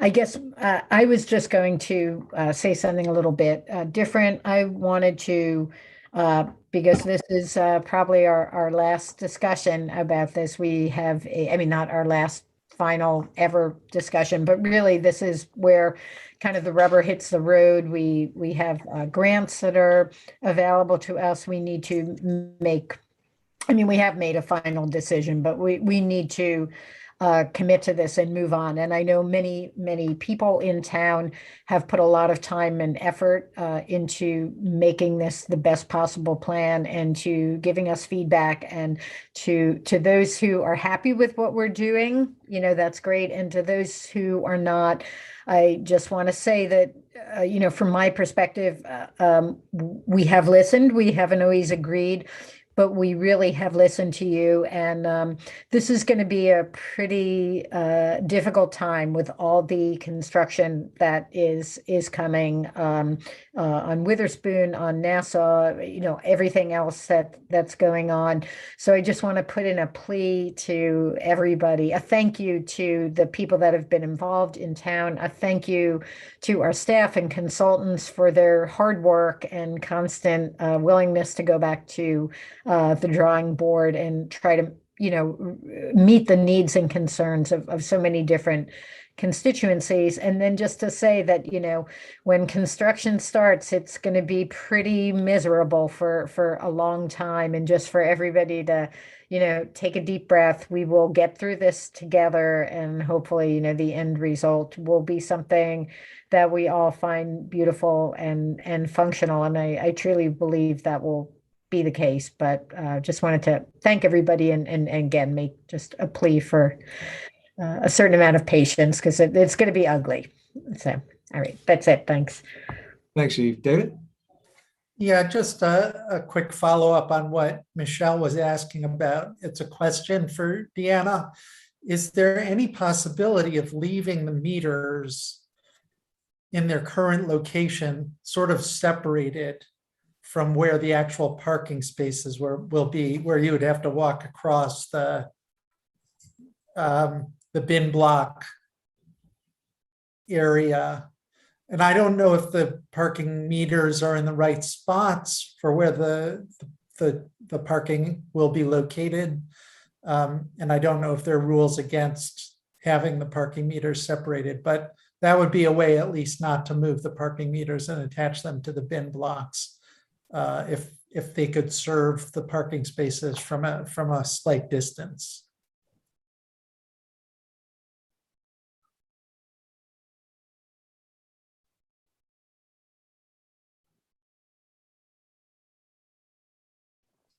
Deanna, you're muted. Yeah, she's trying to unmute. I know. I was trying to look at the screenshot and then trying to find Zoom again to unmute myself. Sorry about that. We'll take a look at that to see if that is possible. I just have a concern that if we don't move the meters, then somebody visiting town will say, oh, I didn't see the meter. I didn't know I had to pay a meter.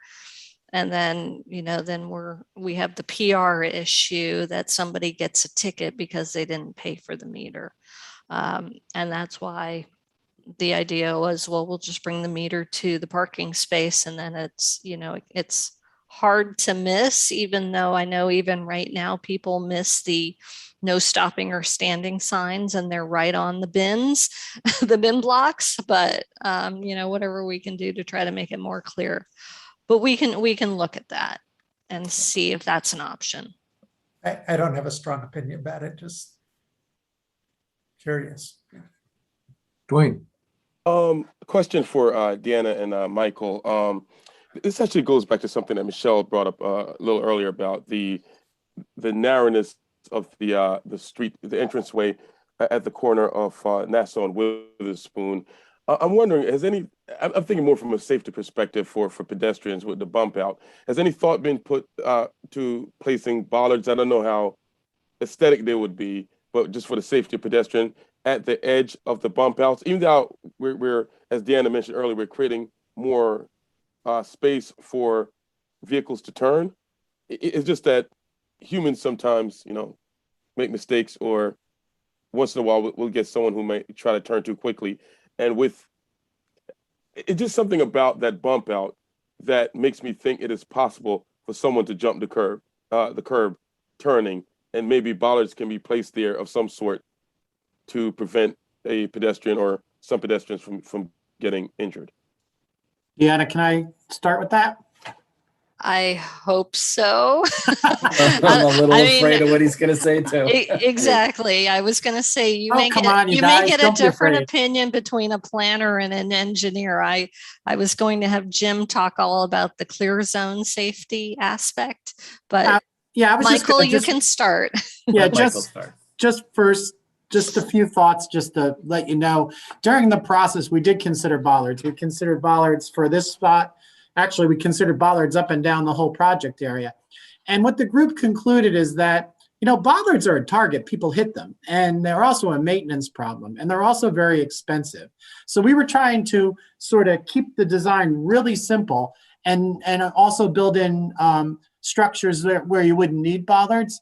And I just wanted to say another thing about that, what seems to some to be a very much narrowing of the entrance of Witherspoon at Nassau Street. It's going to be 13 feet. 13 feet is a very wide vehicular lane. It's a very wide vehicular lane. It's like a turnpike vehicular lane. 13 and a half feet too. Right, 13 and a half. An extra 6 inches there. I think what's throwing everyone off is that right now it's a really wide vehicular cartway. That right now the mouth of Witherspoon at Nassau is so wide that I think it makes it extremely dangerous for pedestrians.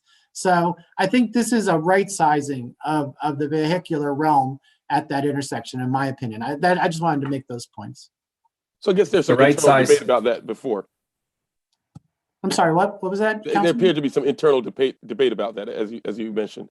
Oh no, we don't. We're in agreement on everything, staff. Yeah, no. I thought Michael was going down the historic preservation path side of things about why we can't put bollards in. But Jim, I apologize for not. I should have said Deanna, Michael, and Jim. I apologize. That's okay. I just want to add in that it's not like it's going to be wide open space. There'll be traffic signals there that will act as delineators, if you will. So there's going to be a pole right next to the handicap spaces because we have to mount the pedestrian signal buttons. The traffic signals will be out on the bump outs. They're not going to be set back far. So they will act as a gate, as gate posts, if you will, for vehicles to be able to see that I've got to get around that. So bollards would be, as Michael said, a target to sideswipe or something. I think the design is appropriate for what we're trying to do, and having a shorter distance is a safety issue for pedestrians. You've seen people trying to cross. Well, you've seen people on all of our streets trying to cross the street against traffic, and I would not want to advocate for widening that any more than it already is. It takes time to cross the street when you're I'm not advocating for widening it. I'm just wondering, just knowing how human beings be, that it may, having a huge pedestrian area, which I think is great. I think it's great, inherently great. I'm just thinking, I'm just foreseeing a lot of people there and someone just turning too fast and possibly injuring someone. Yeah, I think Jim makes a good point about the signalization. That really controls the speed of the turns there as well. I'll leave it up to the professionals. Just wanted to make the point. Thanks. Okay. Deanna, can I just ask like 4 or 5 questions, quick answers? I don't want to go back and forth because I know Michelle has a couple more. I want to get to her, and then we want to get to the public to see what comments anyone from the public has. So speed round of questionings. Have we refined the cost to remove these bump outs if we ever decide to go back to 2-way traffic at some point? Not yet. Okay, thank you. DOT approval of the plan they have in front of them. Do we have any idea when that might happen? No, we don't. Oh, well, let's say the grant people have reviewed the plan and provided comments back. It has been accepted by major access permits, but we do not know their review time. Okay. If we make any substantial changes to the plan, does that trigger further review by DOT or a re-review? Yes. Okay. DOT, SHPO, yes, everyone. Okay, thank you. I'm going to make a pitch to really stress that we should do the bin blocks to replicate the final design tomorrow from Nassau Street all the way down to Wiggins, Paul Robeson. And I think we should do that for a number of reasons. If we do that, it's going to take away the space that people are using now to illegally double park. and that will actually help the flow of traffic on Witherspoon Street. It will also give us months of testing the final design, and we'll see, can the tractor trailers make the turn from Nassau to Witherspoon? And if they can't, the bin blocks are going to get all marked up with the tires hitting them or being shoved out of the way. We'll know how well the bump outs work, et cetera. We'll be able to test so many physical aspects of the final design for months if we move the bin blocks to exactly replicate the final design. All the parking that we'll have in the final design will be there. And in looking at this, right, it appears that much of the outdoor dining is not going to be that much affected. There's going to be plenty of space for outdoor dining. So I just think there's so many pluses to do that. The last thing is, assuming we do the bins tomorrow, the bin blocks, just make sure that we inform the police department, because I'm sure there'll be some knuckleheads that'll still try to double park even though they'll block the road. So anyway, thank you. Those were my quick questions or Thank you. comments. Yep. Michelle. So my understanding, and I'm sorry that I didn't maybe fully understand the part of where you want to move the bin blocks with the meters, but my understanding was that we wanted to replicate it from Small World down to A and B, and from after the 2 parking spaces down to the end. So the idea was to give that extra 2 feet because we're having trouble with people not being able to pass. And it's not, if we moved all of those meters and we put them on bin blocks, that would also not, it would actually take away, I guess it would take away some of the parking. We're not going to have parking down in front of the library now, and we're not going to have it in front of Mistral because Mistral still has their outdoor dining. So we're not adding that parking. So it's not an actual replication of what it will be afterwards. So, but we could replicate it. We could move outdoor dining that's in the way of the final design. Why don't we have the parking in front of the library? I mean, we could add it, but we don't have it now. And I don't think we can add it because we have, Mistral has their outdoor dining because of No, COVID. but on the other side. I don't know if it's wide enough. Yeah, well, we'd have to take a look at it. We were really focusing on the section from Nassau Street to Spring Street, Okay. not north of that point. So because it is so drastically changing in that Nassau to Spring Street, that's why we wanted to replicate the bin blocks in that space. Yeah, I understand. Here's what I would propose.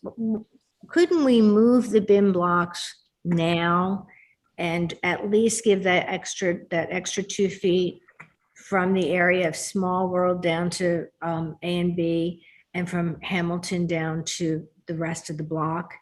Just move those for now. And then let's figure out if we could put a kiosk instead of putting the meters on the bin blocks. Maybe you could reuse those meters to do the taxi stand, and then do more of the replication once we get the parking signs in place, once we get the sign for right turn only lane in Chambers, when we do a little bit more of the traffic mitigation and we have those other parking spaces at the taxi stand. Plus we can talk about ordinancing, because I really don't think it's going to work very well if we don't have an ordinance for having a split loading zone. I think it's really going to be, a real mix up. We have issues now with trucks that double park next to parked cars between Nassau and Small World. Right. And so if we don't shift the bin blocks in that space, we're still keeping that same situation. Okay. Or maybe exacerbating it. I'd have to really take a look at that. So I would recommend that it extend from Nassau Street to Spring Street as shown on the plan. We can reach out to the parking superintendent. They do have, I think, 1 or 2 extra kiosks. I don't know what the time frame is to get those programmed and up and running, and even installed. Typically, they need to be bolted to the sidewalk, and we have to have all the appropriate signage. So that's again why having meters at the individual spots at this point is just easier. But yeah, I mean, I really think that we need to replicate it through the whole section and not just from Small World north. Okay, well, point well taken. I didn't realize that you were having problems with trucks double parking on that Small World side. And that, yeah, that's part of the problem. What about on the, in front of Hamilton Jewelers, those two spaces? Do you leave those or do they have to go away too? Well, the plan has them going away. Well, I know, but I mean for now. I think they are too close to the intersection that if you only have a 13.5 foot wide section and you have people that are trying to maneuver in and out of those two parking spots, it's going to cause backups onto Nassau Street. Okay. And I think it will be a safety issue. Um, Can I bring up something else, Mark? Yeah, Rochelle, are you done? No, I still have the question, but go ahead. Go ahead. Okay, go ahead, Mia. Thank you. Let's stick to this one topic right now. I just want to bring up something else that's really important and that we need to focus on going forward in addition to traffic mitigation, which is the cleanliness of the area there. And I've taken a lot of pictures, and basically what we have are restaurant owners essentially giving takeout packages with bags, with plastic bags and all of the paraphernalia that goes along with takeout. But then people are eating on the outdoor tables and they're taking all of that stuff and putting it in the bins. And the bins they're the public bins. And there's been a lot of nasty stuff said about our municipal public works employees, which is really unfair. We've actually doubled the trash pickup in that area. But we are not, as a municipality, responsible for the trash generated by the individual restaurant and concession outdoor dining vendors along that row. If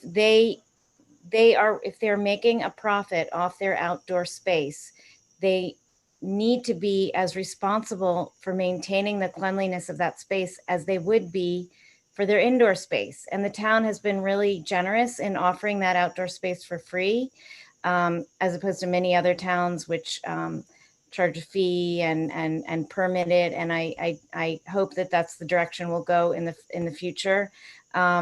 But in the meantime, in the COVID period, we have been really gracious. And if you look at that trash, it's all generated by the restaurants along the street there. So I would like for our staff to put together some sort of plan or ordinance or whatever, whereby the individual enclosures have their own trash can in which whoever's eating out there puts the trash in that bin, and it's then cleared throughout the day by the whoever it is, if it's Olives or whoever it is, they need to be responsible for their own trash. And so I'm asking our attorney, our staff, to put together some sort of guidance and regulation so that we can finally get a handle on this situation.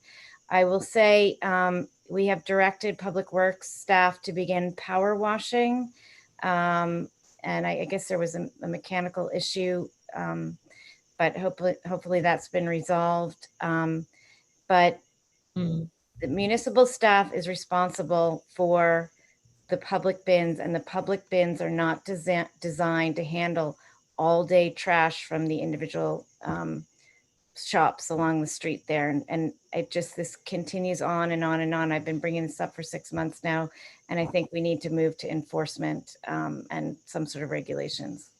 Thanks, Mia. Thanks for bringing that up, because I've been bringing that up with the restaurant owners across the board, that they could empty the bins and leave the bin bags next to the bins, but we only go twice a day, and it's not enough. But we can't continue to add more staff and more staff time. There has to be a cooperation. It has to be a win-win and a give and take And I think your suggestion of having their own bins within their own areas is something that we can take back as well. And I have already brought this up with the Economic Development Committee, and I've brought it up on many calls, and we have set out a keep the streets clean. We're all in this together, emails, but maybe we need to go to this next step. So thank you. And I just want to say, it's not a problem with restaurants who are actually bringing out plates and flatware and so on and serving as if it were an indoor meal. It's for the shops, which are basically giving takeout, but it's not being taken out. It's being eaten on the tables outside where they're selling it. Yeah, you're absolutely right. Michelle, do you want to hit the rest of your list so we can get to David, and then we need to get to the public? Well, I want to hear what everybody else says about the bin blocks. So I'm very concerned about that. I would like to see, like I said, I'd like to see some of them moved now, and maybe it's a two-step process. And I would like to talk about the ordinancing of timing of delivery, because I think without that, I don't know how that's going to work to move the parking spaces. And the other things I wanted to mention is I just wanted a timing on the mitigation effort on Chambers Street when we can do the right-hand turn lane. I don't know if Deanna had it, and I think you need DOT approval on that. Do you have a time frame on that? I don't have a time frame and we do need DOT approval. I'm a little, more comfortable doing a little bit of striping, even though we're supposed to have DOT approval for that at Palmer Square. But unfortunately, I don't have a time frame for you. Okay, thanks. And then the last piece I want to throw out there is that there are a lot of loading zone spaces that we've identified in front of the Brooks Brothers, which is now going to be a furniture store. And I'd really like to see us move towards turning some of those to either split loading with parking or all parking spaces, because there's quite a considerable amount of parking there, and that's very accessible for all of our Witherspoon businesses. So. And possibly curbside pickup too, Michelle. I think we had. Absolutely. We need to work through this together. We're committed to making this one-way work, but we need to work through all of these issues. So that's it. I just, I'll wait to hear feedback from others about the bin blocks and the moving, what you think. Thank you. So Michelle, does it make sense for us to try to get those resolutions to address when you can park and when you can use them as loading zones in place before we move the bin blocks? Do you want to just wait till it's all in place? What's another couple of weeks? I think so. I mean, the way that I envisioned it wasn't, I guess I misunderstood it. So the way I had envisioned it was just adding that 2 feet for the midway, which would just help. I thought that was really where the traffic jams were happening because people couldn't get past. So I was hoping we could move the big blocks quickly, and maybe we still can, but I would like to see some type of resolution in terms of what we're going to do with the parking spaces / loading zones, because that'll have to be shared once we move it. And it's not now, or it is, but it's happening ad hoc where I guess trucks are blocking parked cars in some of those areas. So, so I think we do need a resolution for that. Okay. Deanna, between you and whoever in Trishka's world, do you think it's realistic in the next couple of weeks to get something in writing that would reflect what the spaces would be and the loading would be under the design of the final plan, just by moving the bin blocks, and then we just do everything right after that? I think so. I do have to reiterate that we've heard that split loading zones doesn't work for everybody, and that there was concerns about putting regulations on the time for loading. So I think we'll be creative on how to come up with a best fit solution for this at this time, knowing that it may be an iterative process to come to a final solution. But Trishka, you have time before the 13th of September? I do.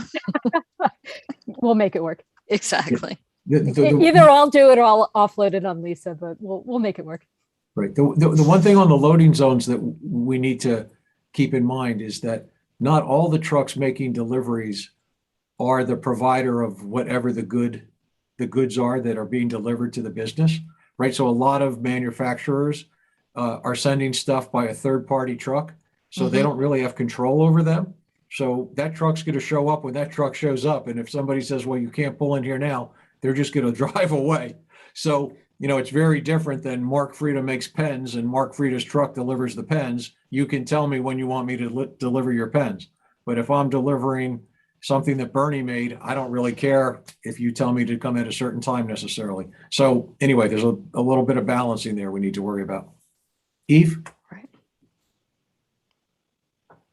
Thanks. I just have a quick question because I know that an email was sent out, Deanna, to all the merchants on Witherspoon about this arrangement, which was going to start tomorrow. So I just, before we undo this, something that's been planned, I just want to verify with you that you feel okay with saying, okay, false alarm, sorry, we're going to start this September 14th, that nothing has been done that's going to need to be undone in a difficult or ungainly way. Yeah, I mean, I did leave it with a fallback position that in case something came up at the council meeting tonight, that we may not be doing it.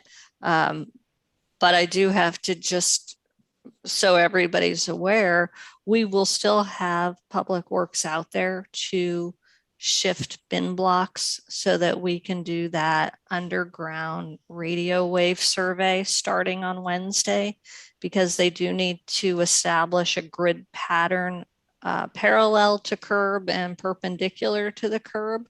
So if we have bin blocks that are offset, the equipment will not be able to complete the grid pattern. So we may be doing some shifting just to accommodate that work, but it would not be to change it to the final design. So I just wanted everybody to know that. That's reassuring. I must have missed the fine print on the memo. So thank you for the update. Okay, Mia, and then we need to get to the public soon too. Go ahead, Mia.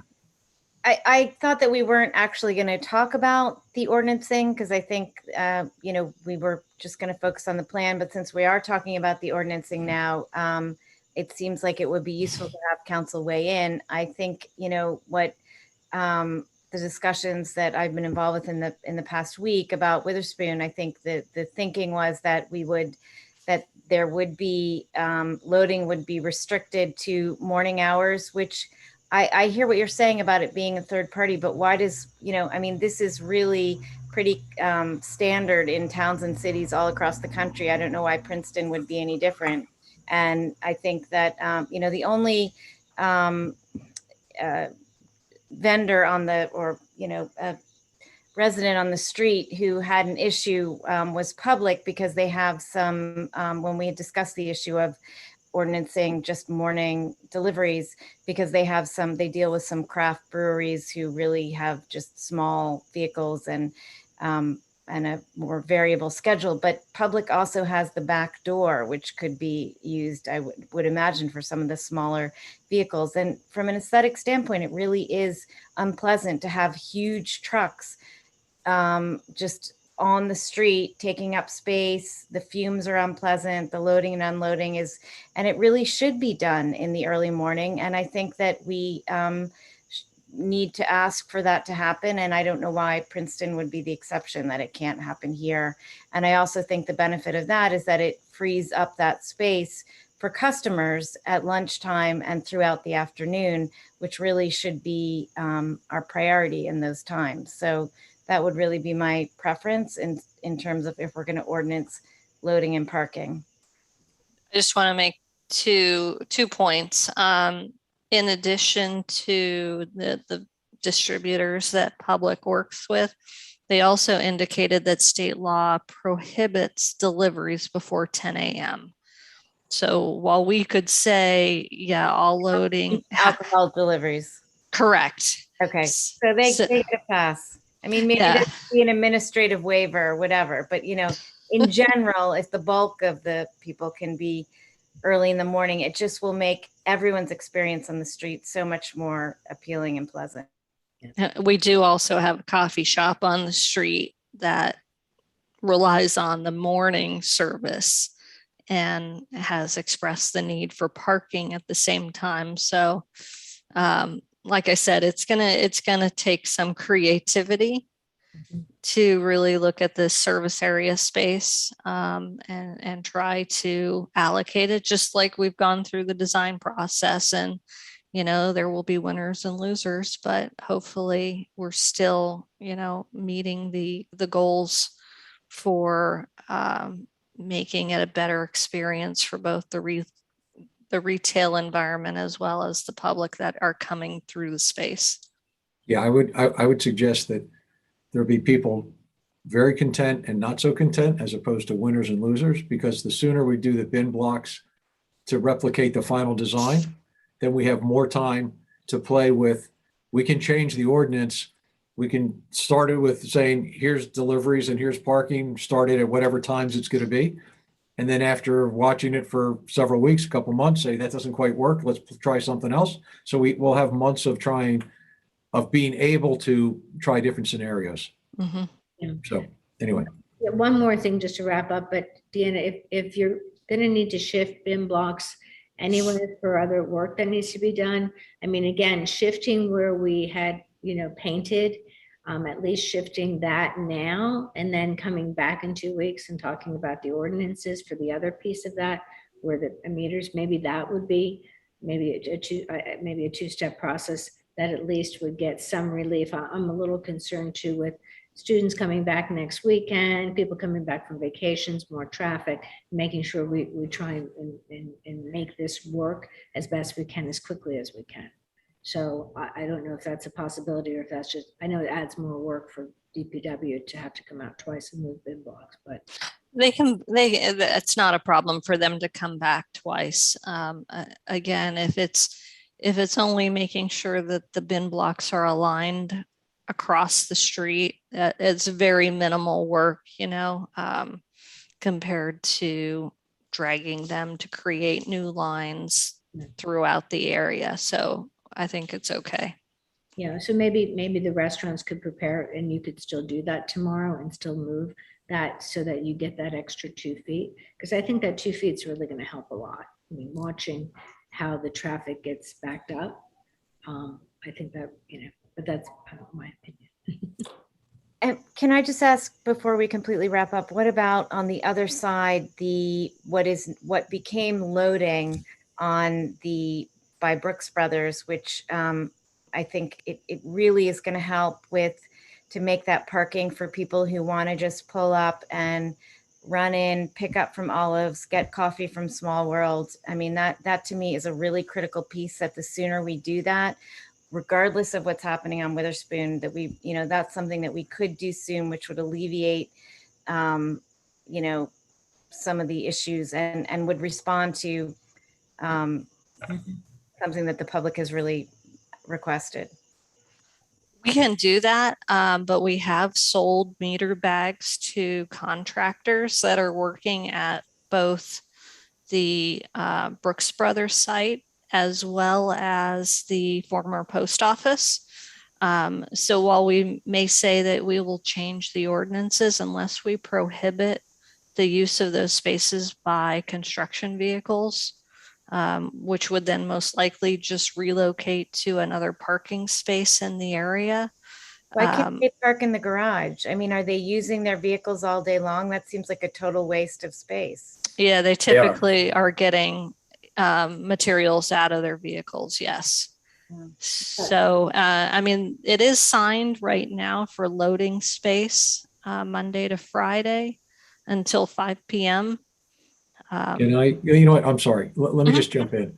We'll figure out Palmer Square later. We haven't allowed the public to talk about Witherspoon Street yet, so I really don't want to get into, and with all due respect, I don't want to get into a half-hour discussion on Palmer Square when we haven't really finished Witherspoon Street yet. But it And I don't mean to minimize that it would be great to figure it out, but I just want to wrap up Witherspoon Street if we could.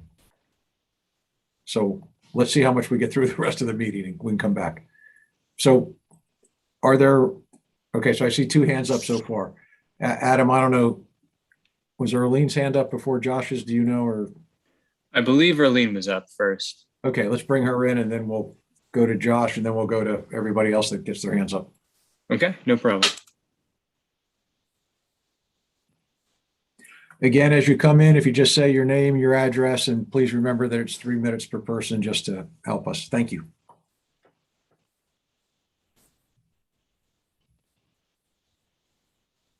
Arlene, can you unmute yourself?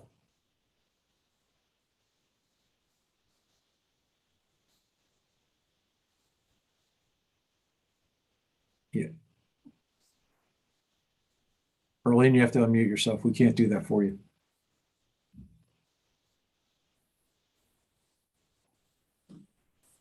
I don't have a question. Oh, okay. Oh. Well, thank you. All right, Josh, why don't you go and then we'll get to the other members of the public. Okay, thank you. I'm not sure. Josh, just say you're, for the record, for the minutes. Yeah, I'm Joshua Zinder. I live at 142 Moore Street.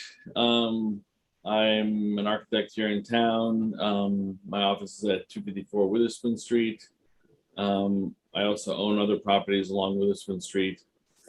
First, I would just say, with regard to the blocks are ugly, they're temporary, they're what they are. If you attach meters to them, they're still going to be ugly, they're still going to be what they are. You know, do your study, get the information you need, put the meters on them, you know, get the answers you need to provide the you know, to the current questions, and move on and create this wonderful plan. I really think that Deanna and everyone involved with this design should be applauded. You know, I think that they're going to be creating a safer, greener, more pedestrian and more merchant friendly environment than we've had in Princeton in a very, very long time. And I really think they should be applauded. For me, my interest is I want to see this design extended all the way down Witherspoon Street, okay, all the way down to Municipal Hall, because you know, the things that we talk about at all these other intersections, I mean, there are challenges throughout Witherspoon Street. I mean, I think that it's very important to narrow the connection at Franklin Avenue, where it engages Witherspoon Street. That's probably more pedestrians cross at Franklin than any other location in town during the day. You know, because of the school kids who cross back and forth, and I see the way it affects traffic, and having this design extend all the way down Witherspoon Street, you know, would help that condition. And just remember that Witherspoon Street doesn't end at Green; it goes all the way down to Municipal Hall. So that's all I wanted to say. Thank you. Thanks, Josh. Adam, bring in who's next? Okay, bringing over Nishal. Patel. Hi, I'm Nishal Patel, and I am one of the owners of Public on Witherspoon Street. And I wanted to speak to the idea of limiting delivery times and an ordinance that would sort of speak to that. And I think it's already been mentioned, you know, our business is regulated by the state, and, you know, we're unable to accept deliveries before 10 a.m. And limiting to the morning hours would essentially lead us to non-compliance. It would be impossible for us to operate in that type of an environment. And in addition to that, you know, many of these distributors, they don't need my business. I do need their business, however, in order for me to survive. And so if an ordinance is created that creates a level of inconvenience to them, they're going to skip my business and they're going to move on to my competition. And whatever was allocated to me will just simply go to someone else. My business will starve, and as a result, I'm going to have to shut down. And that's very simple. The second factor is, you know, we have competition within the town and surrounding areas. So for my business to have this type of limitation, it's basically going to give an unfair competitive advantage to the other businesses that operate. And I'm not talking about some of the smaller businesses. We have Joe Canals, we we have Trader Joe's, and they're simply going to be able to absorb whatever I'm losing as a result of this. So, I mean, essentially, an ordinance that would limit these delivery times would set us up for non-compliance. And I want to say it's almost the equivalent of entrapment. You're going to be basically forcing me to be non-compliant, because that's the only way I'll survive. So I think, just to make another point, if you were to go on Amazon or Walmart or Target and order something, and you limited UPS or FedEx or any of the other delivery companies to only deliver up to 12 p.m., for example, you're not going to get your product. You're going to have to walk over to the FedEx warehouse or UPS warehouse and pick up your goods, which may sound simple for 1 or 2 items, but if you're talking about hundreds of cases, it's impossible. So, I think we need to be, mindful of the variety of businesses that are located on Witherspoon Street and the diverseness of the businesses, and take into consideration the various needs of all of them. I mean, it was mentioned about Small World. I mean, if you limit those deliveries in the morning time, it's not going to be very pleasant to their customers who are enjoying a morning cup of coffee. And on top of that, between those hours, you're just going to see a convoy of trucks that's just going to basically strangle that street up until whatever time the ordinance may limit it to. So I think it needs to be thought out a little bit more carefully, and take into consideration of all of the variety of businesses, not simply just 1 or 2 types of businesses. And I can tell you right now, I have many factors that would work against me. One of them is simply I have to comply with the ABC laws. And secondly, the number of distributors that we deal with. And one of the hallmarks of our store is that we provide that variety, which our public enjoys. This is the reason why the name of my business is Public. It's because we provide that variety that people enjoy. And if I'm unable to receive those products, I can't conduct my business in the way that not just benefits me, but benefits the public. And that's the reason my business is named Public. So that's my 2 cents. I just want to put that out there. An ordinance like that, I can simply tell you right now, I would not be able to comply with. So I just want to put that out there. Thank you again for your time. Yep, thank you very much. Adam, can you bring in the next person? Can I just say to Nishal that we hear you, we understand that, and we're going to work through this, and we'll figure out a solution. And thank you for being on and sharing that with us. Okay, bringing in Frank. Okay.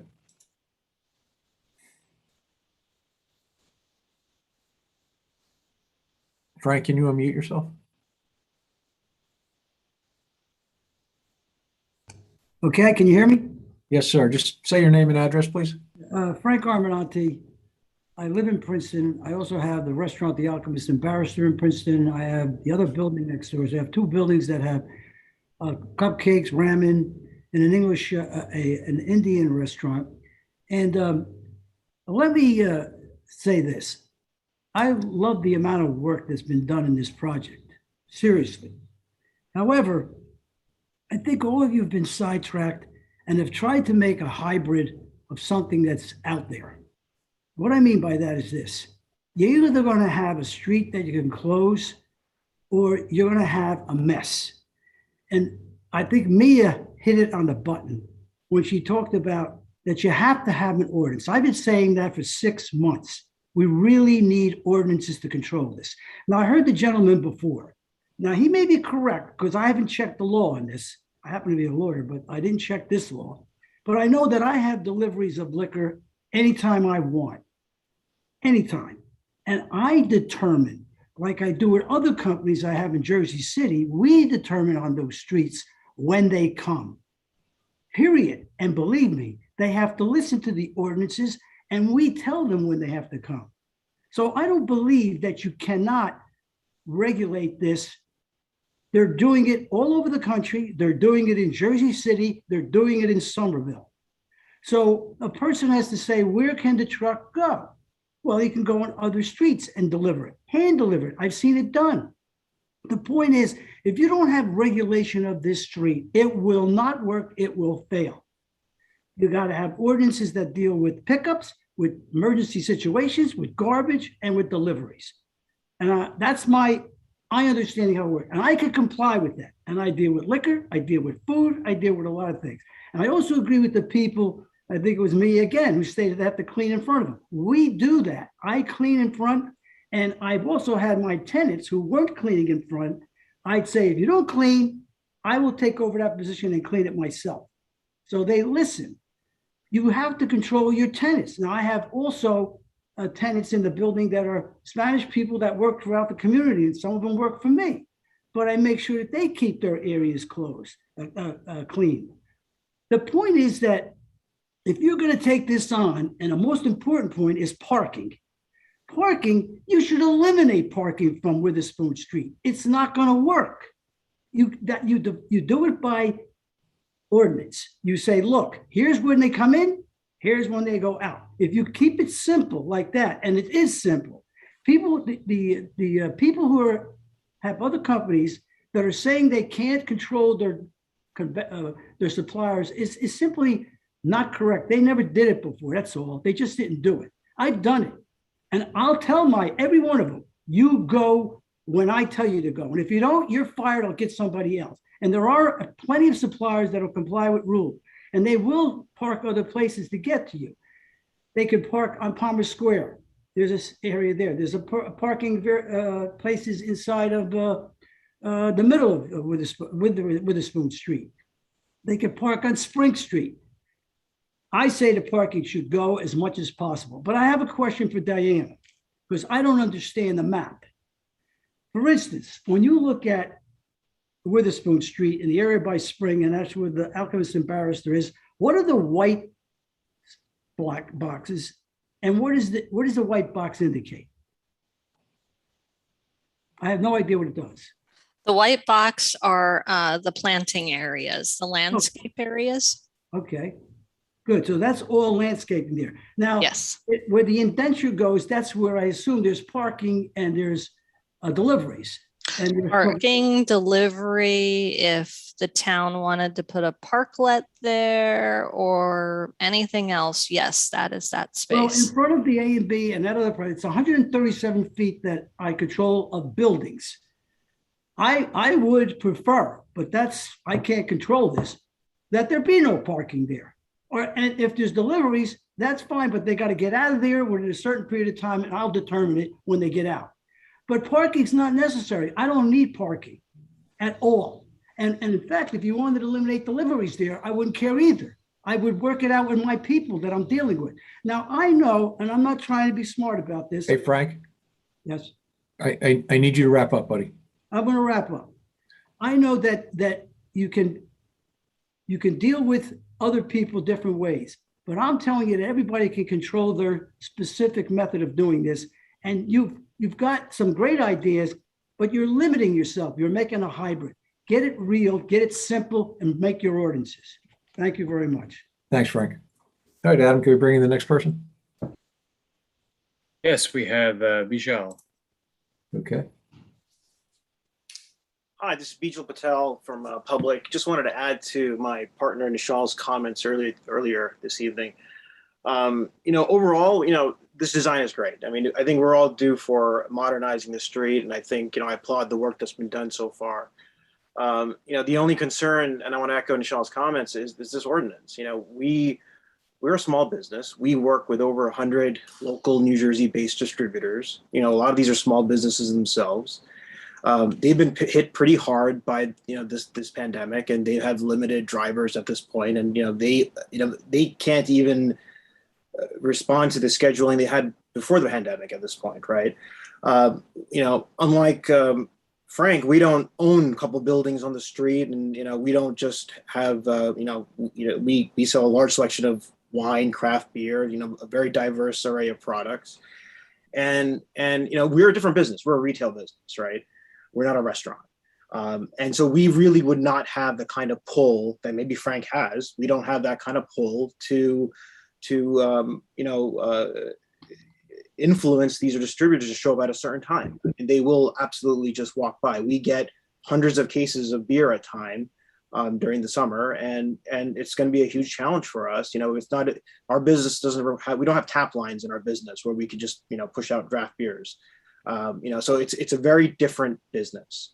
And so I just wanted to add to those comments and so everyone understands the challenges that we would face with such an ordinance. We're happy to work with the town, right? And if our distributors can work with us, we will. We've already mentioned this to them, right? And we've asked, is this something that can be entertained? And they've told us absolutely this would be extremely difficult, if not impossible, for them to work with us on, especially if it's going to be somewhere around the hours of 10 and 12.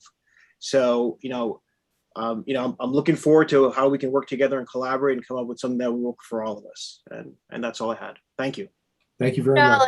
As Michelle said to your partner, we understand that it's not necessarily one size fits everyone. So, just like with zoning ordinances, there are variances, and just like with other ordinances, there are administrative waivers. I think, we understand that you have a unique situation there, so we'll try to work with you. Thank you. Okay, thank you. Adam, do we have anybody else with a hand up? Seeing no hands, Mayor. Okay, Eve.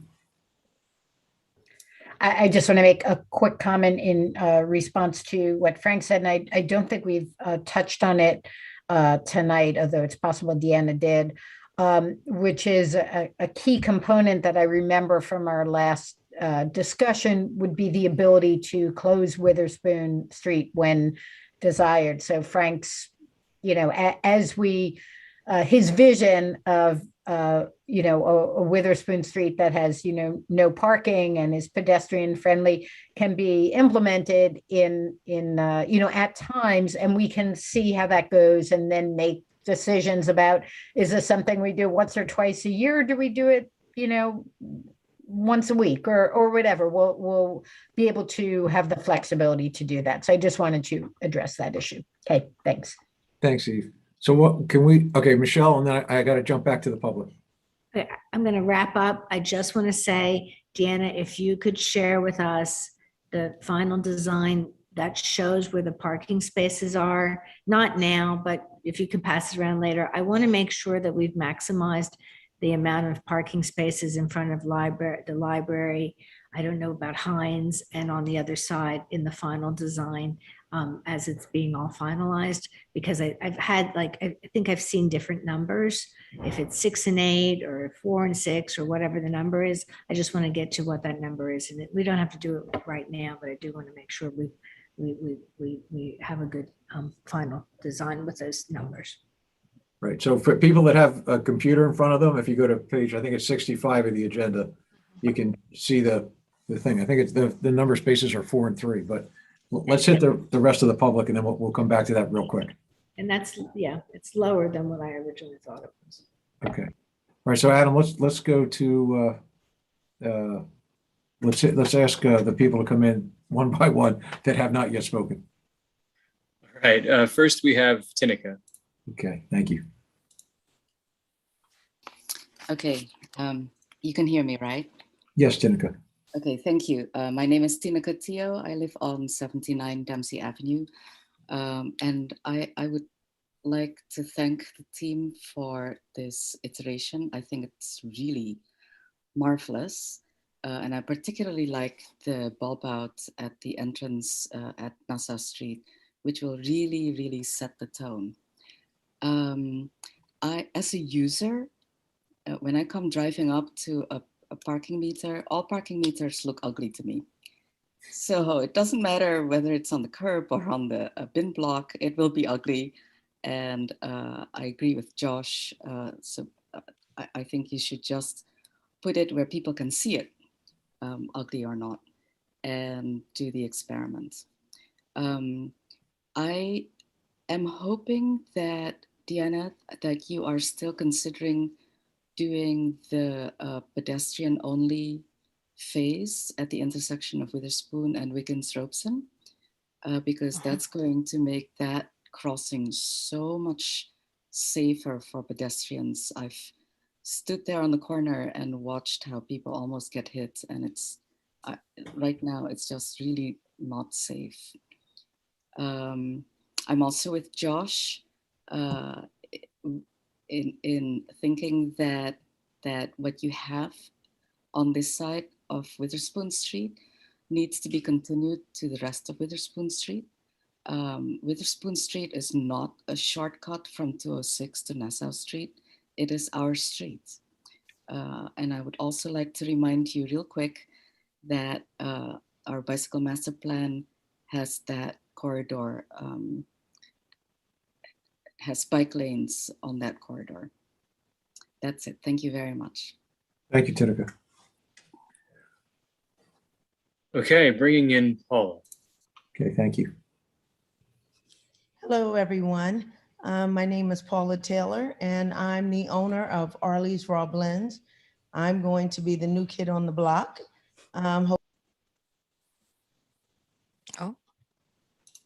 Apologies, technical difficulty. Okay. Paula, can you unmute yourself again and start over? We had a little glitch there. Okay, that's fine. Hello, everyone. Good evening. My name is Paula Taylor. I'm the owner of Arlie's Raw Blends. I'm the new kid on the block. I've taken over the old Army Navy store, so I'll be next door to Small World Coffee. I currently have a store on Nassau Street, 249 Nassau, down by Hoagie Haven. So now I'm moving into the heart of downtown, hopefully within the next month.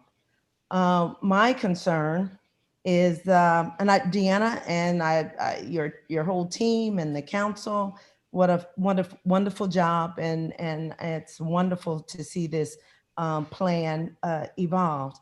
I'm still a little unsure about the parking. I'm a little concerned about the trucks, the loading and unloading. It looks the way it's designed at the moment, that most of the loading and unloading will take place in the front of my store, which is a health and wellness store. So there's so many tractor trailers. I noticed this summer, I was amazed at the number of tractor trailers that are parked, 18 wheelers, not even little trucks, 18 wheelers on Witherspoon Street, which almost appears to me that shouldn't be able to accommodate 18 wheelers. So you have a hard job ahead of you figuring that out. I just want you to be aware of my location. I want us to spread out the loading and unloading where it doesn't appear to me that everyone is loading and unloading in front of me.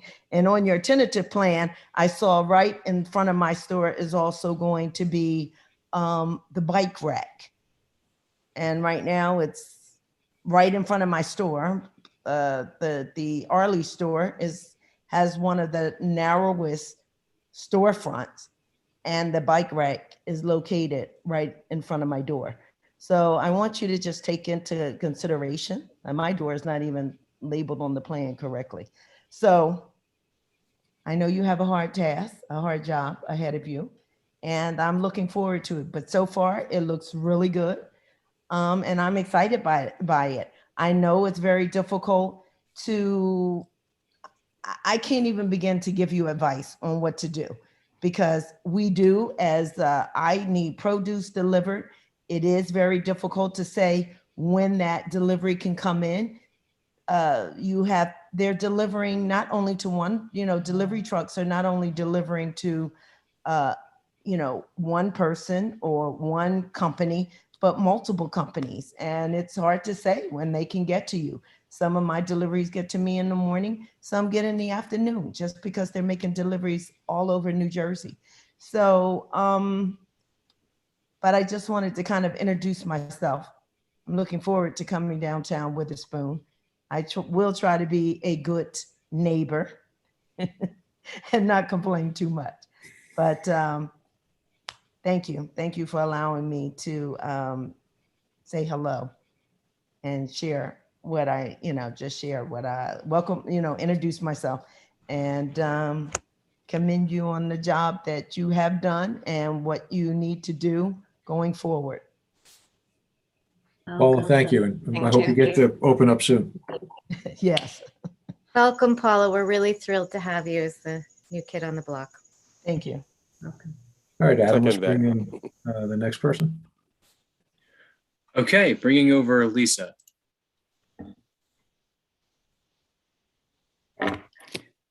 Hi, this is Lisa Sariasol, and I'm a resident of Olden Lane. I'm also the chair of the Pedestrian and Bicycle Advisory Committee for the town.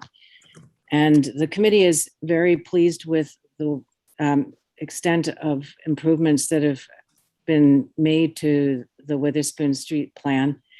And I wanted to address in particular the intersection of Witherspoon and Nassau, where there was some concern about whether the bulb outs were going to be in the way or whether bollards should be there instead. And I can tell from experience that we've seen with bollards used at the intersection of Rosedale Road and General Johnson Drive. Actually, it's more the opposite side, the parking lane, the lane to enter the parking for DNR Green Fields, that those bollards are just ignored. They're run over, and pedestrians are often in danger with those bollards. So I would recommend that the bulb out stay as a bulb out for the sake of the large amount of pedestrian activity that crosses in these intersections. Another thing that's come up tonight over and over is parking.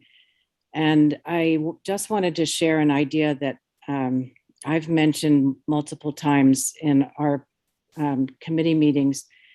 And it's been something used in cities and towns all around the country, which is a sign system that for larger garage space, there is an LED lit sign that tells you how many spaces are available if you just turn right and go 50 feet, or go left and go 100 feet. You'll have 100 spaces, and somehow everybody's stress level goes down when they can see those signs. But for some reason, up until now, these have not been considered as something to be used in Princeton. But I do believe that directing people to the parking garages with these signs would help an enormous amount in moving traffic and stopping people from double parking and circulating around looking for that on-street parallel parking space. I definitely want to say thank you to Deanna, to Michael, to Jim, to the whole Witherspoon design team. And I very much look forward to seeing these bin blocks go in as the plan has laid out, because I think that once we really start to feel how this is going to operate, I think a lot of questions and doubt might go away just because we will actually be living it. So thank you. Thank you, Lisa. Okay, going to Yina.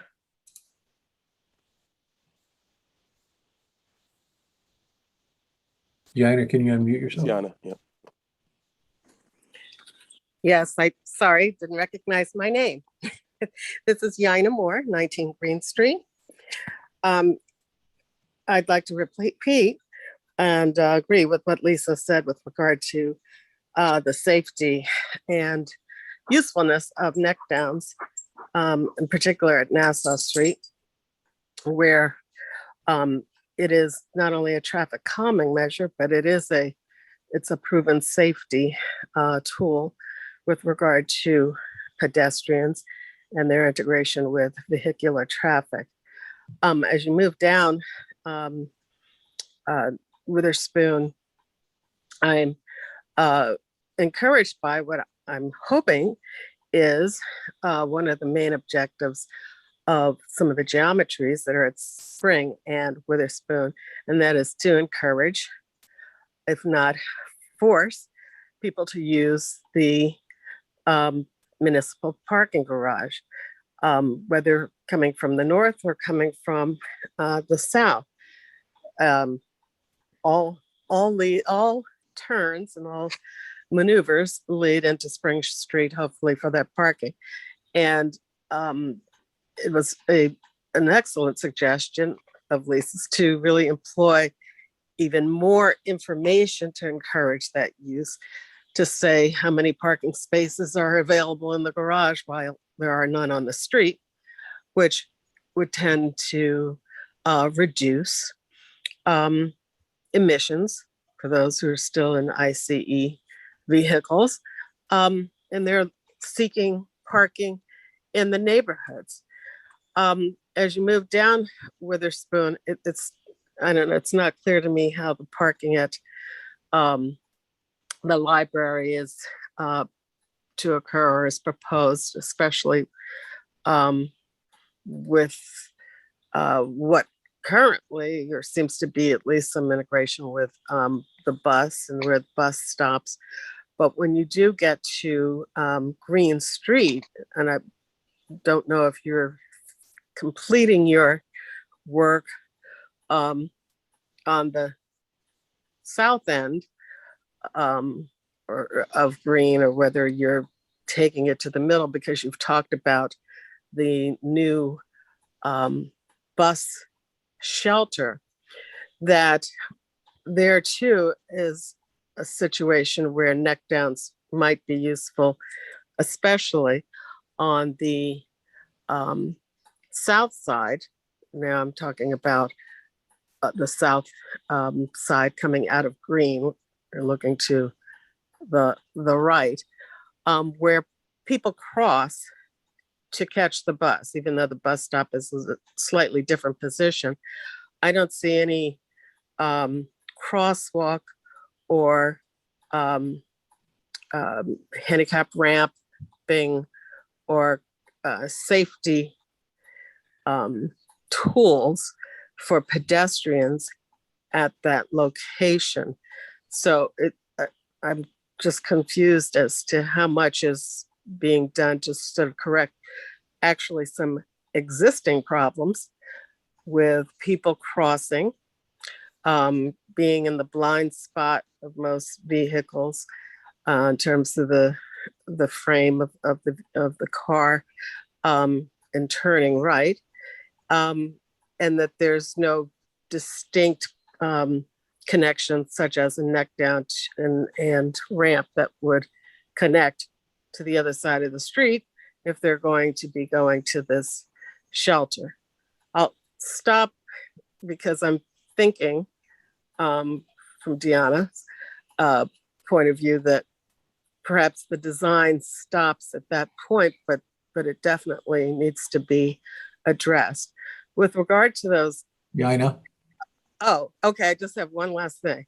Okay. Ugly bin blocks that are dangerous and have caused a lot of problems, because at least in their current position, I'm hoping that the street is widened, because the box trucks that have pulled up now into what is their reserved unloading area are not really pulling close enough, and they're still impeding on the traffic lane, so that the width that you may think you have is not really there, because the box trucks are really kind of straddling the invisible line.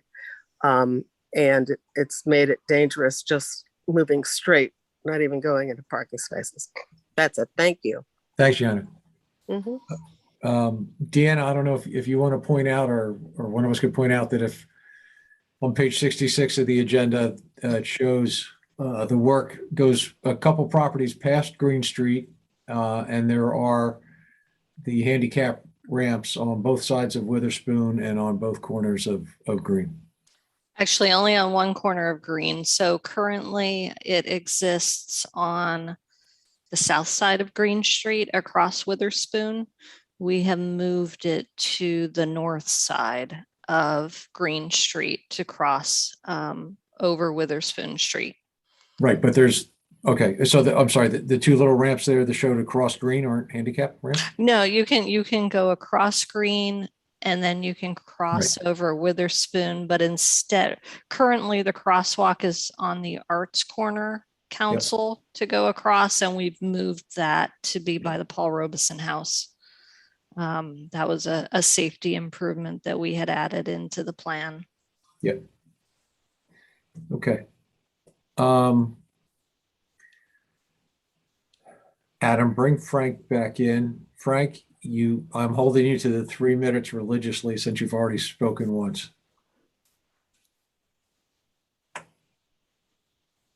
You got to unmute yourself, Frank.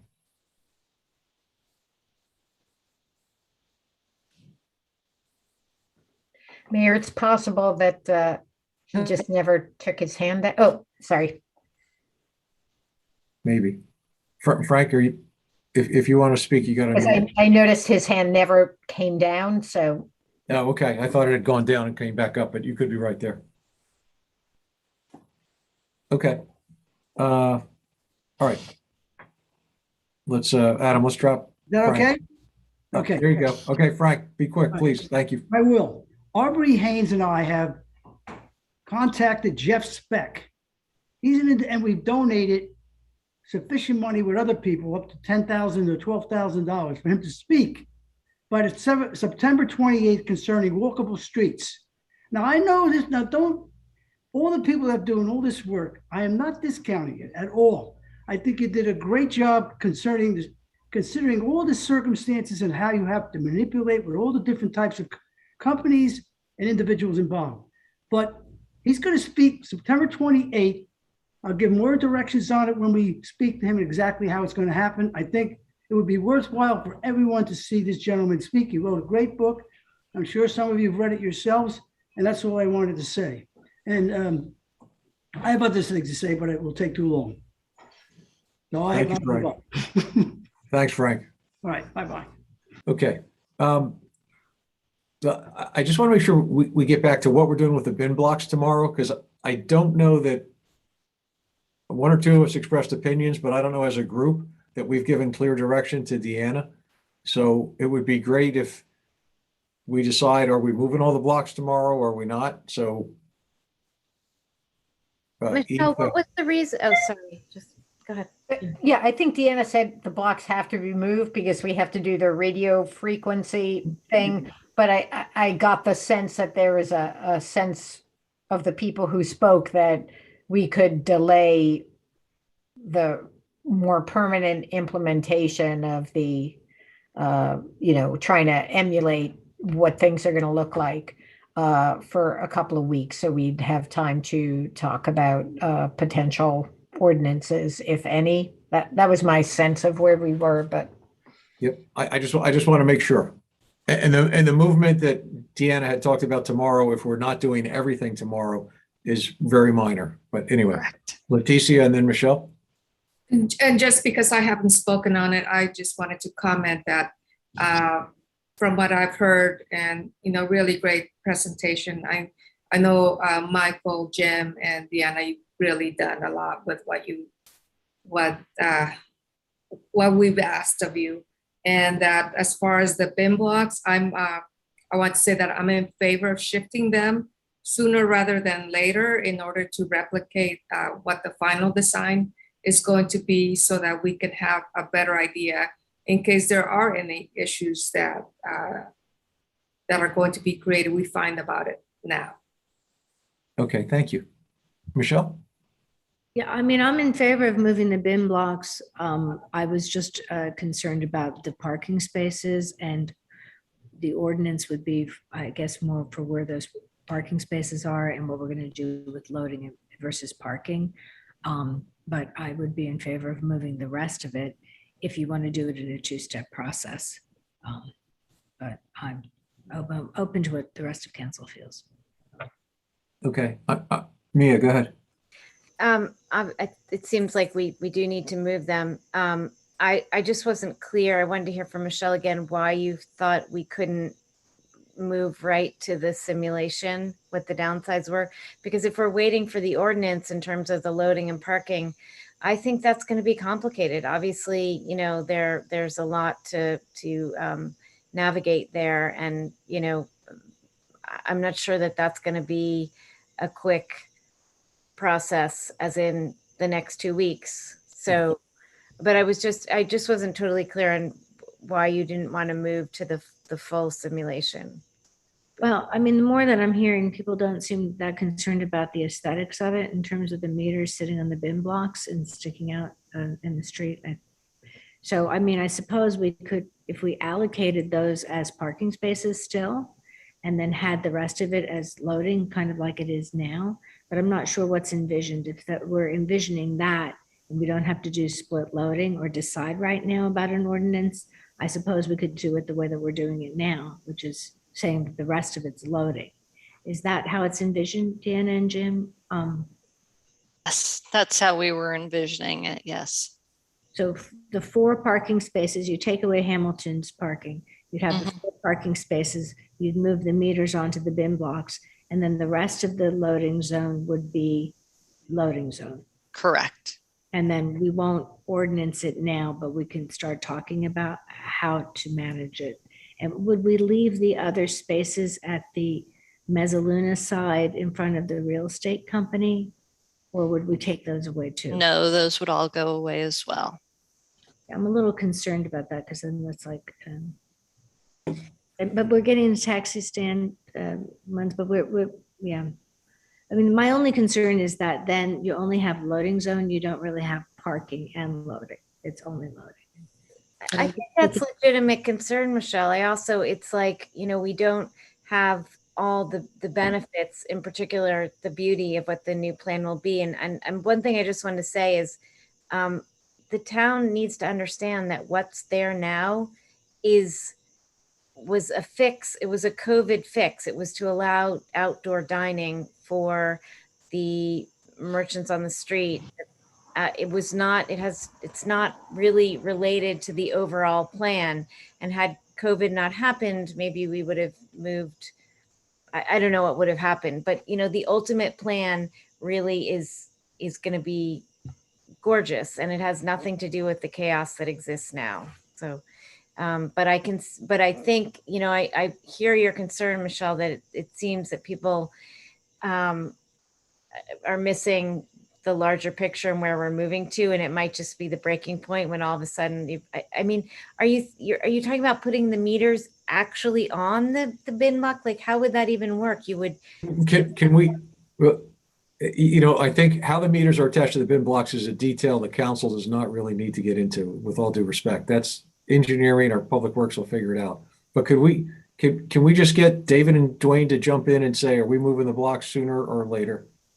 Just so we get a majority of council, so we can let staff know what they're doing tomorrow or not. I share Michelle's concern. It sounds like if we don't figure out the split loading, that we'll be losing significant numbers of parking spaces by implementing the layout using the bin blocks. I mean, I'm not 100% sure I'm understanding everything that's been said, but that's what it sounds like to me. And so I would like to,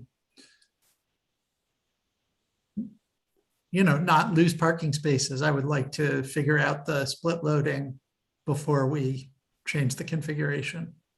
Thanks, David. Yeah, Mayor, I know you wanted to implement this tomorrow, but what's the harm in delaying until we get that figured out? I'll Mark? just jump in to say what, you know, we have tried about 4 different iterations for split loading and parking on Witherspoon Street in the last few months, and had to come back to council to change resolutions. So I just see that it will be an iterative process, that we may make a resolution for one setup, and then it may be in place for a month, and we may come back for another setup. Whether we do it tomorrow or in 2 weeks, it's not going to be probably perfect even in 2 weeks, but I don't think there's a harm to holding it off. Yeah. Dwayne, I'm sorry. I didn't realize did you ask me that question? Yes, yes. Oh, well, earlier in the meeting, a little while ago, probably forgot by now because we've said so many other things, but I suggested we not do it tomorrow. I suggested we put it off. Oh, I'm sorry. I thought you were pushing for it tomorrow. Okay. No, I just want a majority on what we're doing. Okay. That's okay. all. Yeah, when you spoke earlier, I thought you wanted it to be done sooner than later. No. Okay. Okay. I mean, if I can just comment, if this is something that has to be done by ordinance, it's not going to be done in 2 weeks because, we'll introduce it in 2 weeks and then we'll have to refer it to the planning board and then we'll come back and have our public hearing about it. I mean, this is a question for Trishka. I believe it can be done by resolution. Well, yes, do we have authority to do this, not by ordinance, but by resolution? And especially, do we have the ability to do it with some flexibility so that it can be modified without having to come back to council every time? I don't know. In connection with COVID, yes, you can do stuff, on a temporary basis by resolution. I'd have to see to what degree this fits. This is not the type of ordinance that goes to the planning board, by the way. It's not a zoning ordinance. This is strictly parking regulations and loading zones. So I tell you what, I mean, the next couple of weeks, Lisa and I can talk to Jim and to Deanna and kick around options and how to give the council the maximum flexibility that it needs to sort through this issue. Okay. Dwayne, can you just tell us, do you prefer us to move ahead tomorrow or to wait? Oh, certainly to wait. To wait. Yeah. Okay. Eve, I see your hands up. Go ahead. Okay, I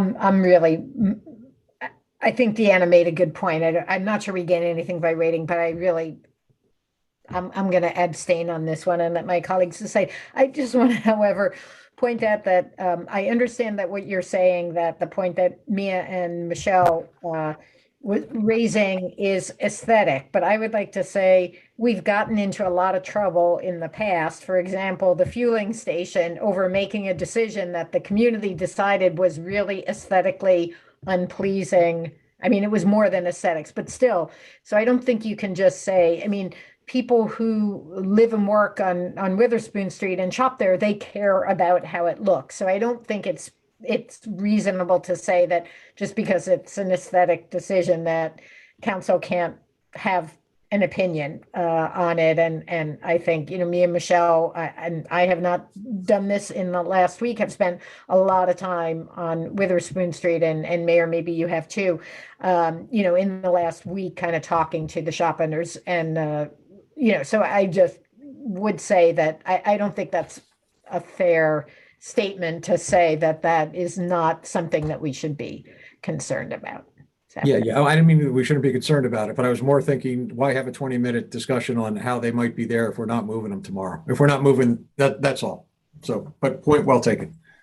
Okay, but as of right now, we have 3 council people that said wait. We had 2 that said do it right away, and we had 1 abstention. So if I go just by council, it's 3 to wait. So anyway, it seems the consensus is that we wait and we do some resolution at the next meeting to address the parking and loading. Right. Okay. Are you okay with that? Does that cause any unintended consequences that we're not aware of? That was my question earlier. No, I think it's fine. We can wait. Okay. Thank you. No, thank you, Deanna. Thank you, Deanna. Thank you, Jim. Thank you, Michael. Thank you all. Thank you for everyone that's been involved in this. We prefer not to make any decisions that we can kick down the road for a couple of more weeks. So. Do we have anything else related to Witherspoon Street that we need to discuss tonight? Because we still have more items on the agenda and it's just about 10:15. Not on my plate, no.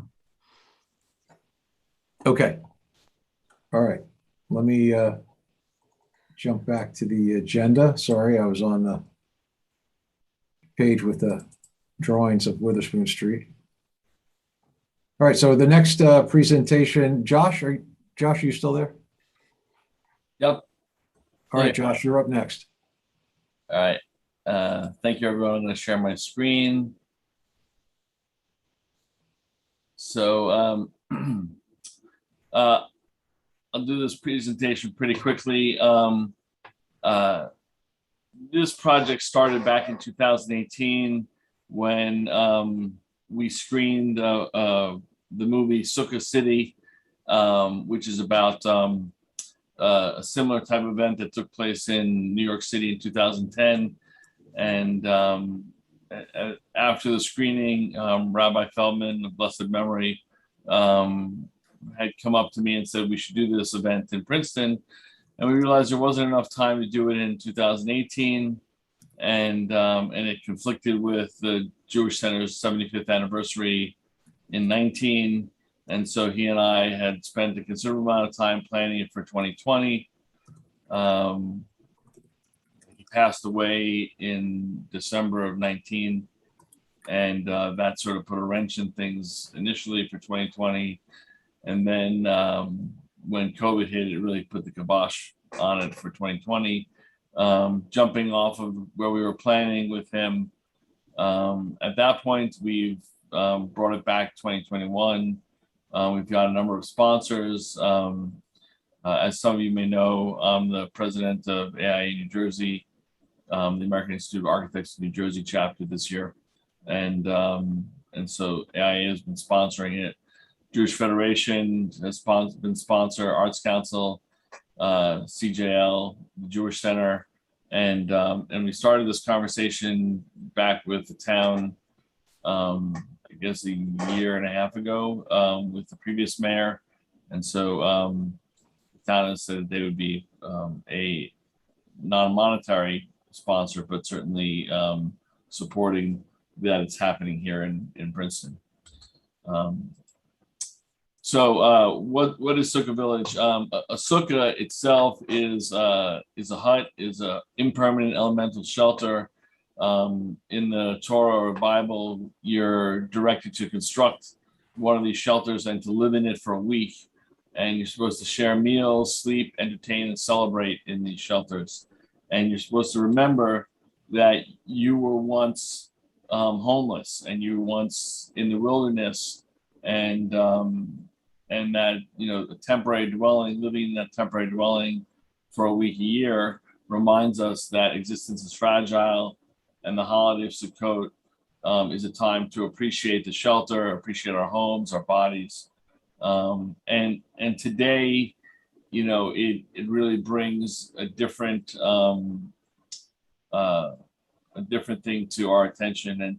And yes, you know, you're encouraged to invite friends and families to spend time with you in your sukkah. It's considered a mitzvah or good deed to build a sukkah, to have friends and family in the sukkah, and to spend time in the sukkah. And today we're confronted with so many issues in our society that the holiday of Sukkot addresses issues of homelessness, hunger, refugees, sustainability, even affordable housing, which we're all confronting. And it's a way that we can, you know, Sukkah Village is, the idea is that we're taking architecture and leveraging architecture to bring attention to these other issues. As I mentioned, Sukkah City happened in 2010. It was Washington Square Park. And for me, one of the issues that really Sukkot has always been about is sustainability and resilience. And, you know, they took these newly designed structures, some of which cost, you know, over $10,000. And after they put them out in the square, they threw them in the trash. And so for me, that was hugely problematic. And so Sukkah Village were, you know, one of the requirements is that the sukkahs be demountable, that they could be taken apart and put back together. In addition to our Princeton criteria, which that they be demountable, that they're no bigger than roughly 10 by 10, you know, we're complying with all of the laws and rules about constructing a sukkah that you find in the Bible or in the Torah. Has to have at least 3 walls. It has to be able to provide more shade than sun, but at the same time still allow you to see the stars through the roof. there are other odds and ends, like you're allowed to build it out of a whale carcass. I don't know how many whales they encountered while they were wandering the desert, but that's one of the things you're allowed to do. You're also allowed to build it on the back of an elephant. I'm not sure how many elephants they encountered in the desert either, but that's why the Chabad movement has their sukkahs very often on the back of pickup trucks. So it's portable. The submission criteria. So the architects that are working on it, we're going to have 12 structures. All the architects are providing, these presentation boards. The presentation boards are going to be utilized on the websites and probably during an exhibit or two in town. The primary site where it'll be is on the corner of Cedar Lane and Nassau Street. There's a lot next to the Jewish Center. 6 of the sukkahs will be located there, and then another 6 will be located around town. 1 at St. Paul's, 1 at the Arts Council, 1 at the YWCA, 1 at Palmer Square, 1 at Nassau Presbyterian, and 1 at Trinity Church. And we're going to be engaging family groups and student organizations. There'll be a scavenger hunt and other type of engagement like that. We have a website, which is sukkahvillage.com, where you can donate and learn more information about it as well. We have a steering committee of some of the organizations that I've mentioned, including Jewish Center, the Board of Rabbis, Sustainable Princeton, and the Arts Council, and the Federation of Princeton Mercer Bucks. The venues that I mentioned have been great supporters. And then each sukkah is going to be partnered with a non-for-profit organization, Arm in Arm, which is formerly the Crisis Ministry, Send Hunger Packing, Rescue Mission of Trenton Area Soup Kitchen. And the idea is that with each sukkah, having this partner, you're going to, as people come and see these, you're going to also bring attention to these other non-for-profit groups and organizations that are helping address these kind of issues. The architects that are involved also include 2 student competition winners. The competition, we received entries from NJIT, Princeton University, and Kane. Both of the competition winners ended up being from NJIT. And we have a sponsorship program, which is also you can access on the website. And then Sukkah Village will occur September 19th to September 30th. The September 19th is technically the day before Sukkot, but that's when we'll be placing the sukkahs on site. Currently, the architecture teams are fabricating their sukkahs off-site. They will bring them on site and build them there. We're hoping to have an auction that opens up before that day, but it might be as late as that day. And we're going to auction these structures off. Any of the money that we've gained from fundraising and from the auction will be split evenly among all the non-for-profits that are taking part, so that we're giving back to those agencies that are putting themselves out. That evening, September 19th, we're going to kick it off with a preview of the film Sukkah City, which will be at the Arts Council. During the week, there are some days that are Jewish holidays and you're not supposed to work, so we're not doing events on those particular days. Although the sukkahs will be open to the public and people will be able to walk around. On September 22nd, I believe there's a talk that's going to occur. I think it's actually not on homelessness, but on hunger that night. On September 23rd, there's going to be a talk about climate change and sustainability. And then there'll be talks on refugees and homelessness and hunger during the rest of the week. Some during the day, some in the evening. On Sunday, from the 26th, from 10 o'clock to 4 o'clock, we're going to have a sukkah hop. So all the architects will be at their sukkahs, along with the non-for-profit partners that will be at the sukkahs. And so from 10 to 4, if you walk around town, You'll be able to learn about the designs of the sukkahs and learn about the non-for-profits that are working on these issues. And because of the way the holidays work, the last 3 days, the sukkahs will be open to the public, but they'll be dismantled on September 30th. And again, it's September 19th to the 30th is the critical week when it'll be up. We have had preliminary discussions with the previous mayor and with Mayor Mark, and also with the police as well. And we're I think it's going to be a really great event, and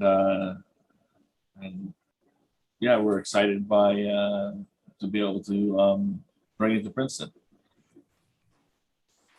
Any questions? Council questions, comments? Eve. I just want to say thank you, and that I didn't know anything about this prior to looking at the agenda packet, but it looks really fun and really wonderful, and it's so great to tie this ancient tradition to the issues and problems we're confronting today with homelessness. And thank you also for mentioning Rabbi Feldman and his role in this. We had a big role in this community. So thank you, Joshua. Any other questions or comments? Look forward to it. What she said. Yeah. And I'm looking forward to visiting. Yeah. Josh, is there anything Pretty you cool. need from us? Are you good to go? Yeah, no, we're good to go. We'll be reaching out to the police department in the next week or so, just to answer any final questions they might have. But other than that, we're good to go. Yeah. Terrific. I'll just mention too that we talked about maybe putting something together to talk about affordable housing. So we'll be following up with some of the organizations in town to see if we can do something like that. So thank you, Josh. It's great. Thank you, everybody. Thank you, Josh. Thank you. Okay. Moving on in the agenda, we have a ordinance public hearing, and that is ordinance 2021-25, an ordinance by the municipality of Princeton abolishing the local assistance board and amending the code of the borough of Princeton, New Jersey, 1974, and code of the township of Princeton, New Jersey, 1968. Is there, Leticia? Yeah, I wanted to move it forward, and I'll also want to comment on it before opening it. Okay, Eve has the second. Second, and I was going to ask Leticia to say exactly what I think he's going to say. So go ahead, Leticia. Oh, yes. Thank you, Mayor.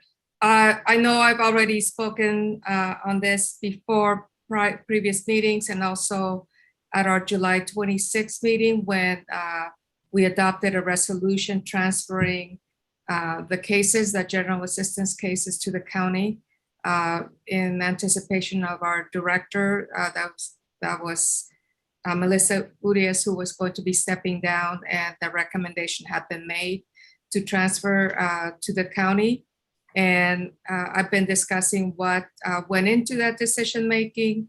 But I just want to say to reassure our residents who have expressed, there's been some in the media expressing the headlines that that imply that we are now suddenly going to be sending our residents in need to Trenton.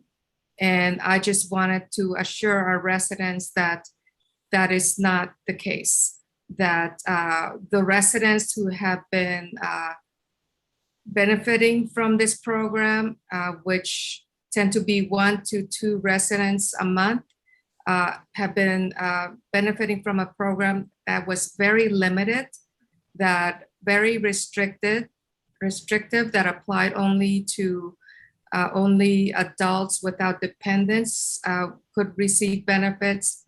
But even then, they would still need to go to the county with their paperwork in order to qualify for others, other public services such as SNAP, which is many know as food stamps, and other benefits. So it's not that we're suddenly going to be sending our residents to Trenton for public assistance. Human Services has been and will continue to provide assistance to residents who need to apply for public benefits, such as SNAP, such as the family care, which is insurance by the state, and any benefits. We've even assisted individuals who need assistance in applying for unemployment. So those services are going to be continuing helping our residents navigate through the application process. And if anything, we need to expand that. We've been hearing about the rental assistance, that only a small percentage of what's available has been distributed. And perhaps because in part because our residents either don't know about the program or don't know how to navigate the application process. So we're going to not just continue, but hopefully with our new director that's coming on board, who's very familiar with what's required at the state level, at the county, as far as documentation goes, that our office will continue to assist our residents apply for public benefits. John Howlner, who is for many years has been the chair of the local assistance board, is here. And if he can be allowed to speak, he had some comments, and he can also answer any questions that council members may have regarding the program and what it means, what the local assistance board actually does. Can we let John Howlner in? Yeah, Adam, bring John in. Thanks.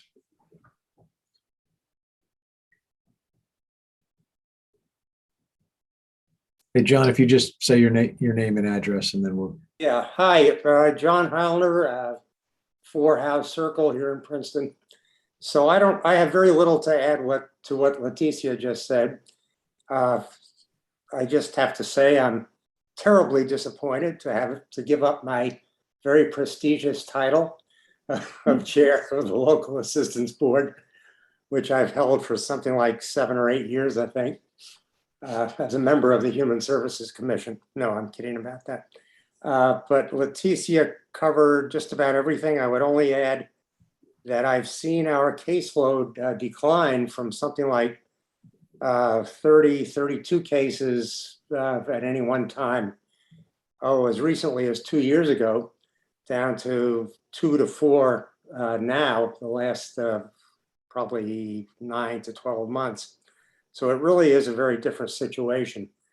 Many of our previous folks have gone on SSI assistance. Melissa worked very hard to help them do that. So they're not getting general assistance anymore. Another thing to think about is that we could never give out cash locally. And especially now that we're down to 3 or 4 people, typically, most of them don't have bank accounts. So they need to receive cash. That can be done in Trenton by the county. And Leticia pretty much said this, but basically there's one debit type card that will contain both their general assistance and their SNAP benefits, which that is the food stamp benefits, which we could not issue here. So they had to go to the county anyway for those, for the SNAP benefits. So while at first, when I first heard about this, I thought, oh, what are we doing? We've been taking care of our own for all these years. I'm definitely comfortable with the change now. That's it. Thank you, John. Council members, any questions or comments for either Leticia or John? Just want to thank Leticia and John for that thorough explanation and covering this extremely important topic. Thanks. Thank you, John. You're welcome. Okay. Michelle? And thank you, John. And I just wanted to say, I'm sure that there are plenty of things we can find for you to help us with. So thank you. Oh, yeah. All right, let's see if we have any members of the public that want to ask a question or comment. If there's anybody in the public that has a question or comment, raise your hand. Seeing no hands, Mayor. Okay, thanks, Adam. Okay, we'll close the public comment of the portion of the hearing. It's been moved and seconded. This is a roll call vote. Ms. Peron Lambros, Yes. Ms. Niedergang, Yes. Mr. Cohen, Yes. Ms. Fraga, Yes. Mr. Williamson, Yes. Ms. Sachs. Yes. Okay, that passes. Thank you very much. Next, we have an ordinance. John, thank you. Next, we have an ordinance introduction. Ordinance 2021-26, an ordinance of the municipality of Princeton establishing a new affordable housing overlay zone, the AHO-7 zone, along portions of Witherspoon Street, and amending Chapter 10B of the Code of the Township of Princeton, New Jersey, 1968, and Chapter 17A of the Code of the Borough of Princeton, New Jersey, 1974. Public hearing September 13th, 2021. Is there a motion? Well, I see Jim turned on his camera. I don't know if, Jim, you were going to talk a little bit about the work that was, the last minute work that was done on this. Could we just have a motion in a second before we start talking about it? It's, I Okay, guess. David, thank you. Okay, David's got the motion and Mia's got the second. Thank you. Jim, go ahead. And actually, Michael is going to discuss the overall ordinance. There was a last minute change that I will touch on. Okay. Okay, We'll Michael. go 1 and 2, and I promise we'll be brief for the lateness of the hour. Yes, before you is a proposal for another one of these overlay zones that we've been doing recently.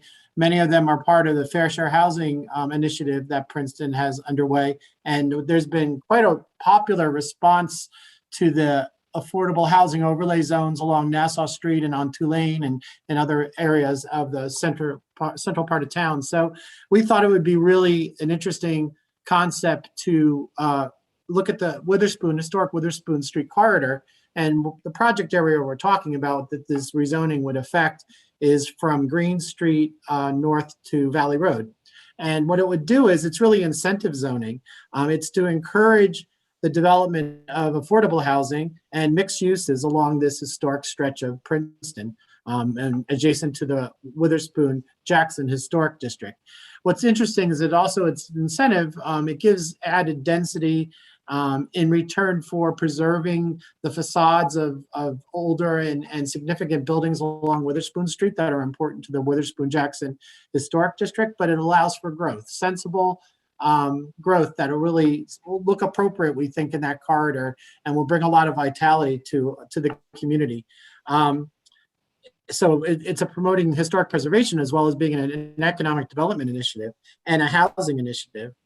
The other thing is I just wanted to point out is that basically the incentives are in allowing for higher buildings in return. The maximum height is 45 feet. The minimum height is 2.5. Now, it's important to keep in mind that this is an overlay zone, so the existing zoning is staying in place. A property owner can opt to use this overlay zoning if they follow the guidelines. And one of the things that Jim's going to talk about, Councilman Cohen worked very hard on this as well, was figuring out how to allow for the continued existence of some of the commercial uses on first floors, like some of the storefronts that have been there a very long time along Witherspoon Street. And then how do you introduce new residential space as you expand some of these buildings to the rear or to the sides? So I think that's what Jim's going to talk a little bit about, and perhaps David will mention something about it as well. Jim? I will just discuss the last minute change, because what this zone had done was to identify that the permitted uses would be commercial uses on the first floor, or residential uses as long as the existing building was currently residential at the time of adoption of the ordinance. It was pointed out this morning in our discussions that depending on how you interpreted it, may not have allowed that any expansion of the building to the rear of these buildings away from Witherspoon Street would allow for residential on the first floor. That the way it was written, it could have been interpreted that we only allowed commercial on the first floor of any new structure that was built. So the last minute change, which is identified in your packet as Councilman Cohen's recommended, what do we call it? Substitution or alternative. I think it's the second Exhibit B. Second Exhibit B. And you'll see it on page 3. It's in red. It just clarifies that the intent was that if there's an existing residence on the first floor on any lot, then any new construction would also be allowed to have existing residential on the first floor. Otherwise, any of the other buildings that already have commercial must retain the commercial on the first floor. That was the only last minute change. Thank you, Jim. Okay. Anybody have any clarifying questions? Again, it's only an ordinance introduction, so we're not going to discuss the pros and cons. But if anybody's not clear on any point, feel free to ask a question. If not, we'll. Okay. All right. It's been moved and seconded, so roll call vote. Ms. Peron Lambros, Yes. Ms. Niedergang, Yes. Mr. Cohen, Yes. Ms. Fraga, Yes. Mr. Williamson, Yes. Ms. Sachs. Yes. Okay, that passes. All right, let's go to the resolutions. Dwayne, did you want to do the first resolution, 21-273? Do you have the package open in front of you? You're muted.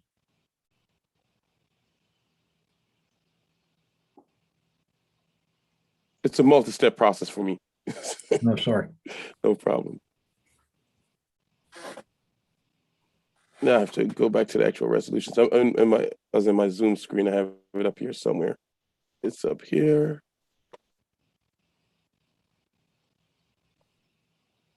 One second, I gotta enlarge it. Sorry for making it such a onerous process here, but. And the next one was, what's the next one? Just make sure I'm at the right place. Yeah, the first resolution, 21-273 for Corner House. All right. I was nowhere near that. You know, I wasn't looking at my agenda for a while now, so I have to go find it. Oh, okay. Give me the agenda number. Let me just put it in my search here. I mean the resolution number. It's on page 74 of the packet. No, page 106 of the packet, Dwayne. It's all right, let me scroll down. Or you could just read it off of page 3. Okay. It's the first resolution. All right, one second. Let me scroll down here. I'm sorry, Mary. I didn't expect to be called on. Sorry, I was just trying to be nice. I know. I kind of. It's the last time I do that.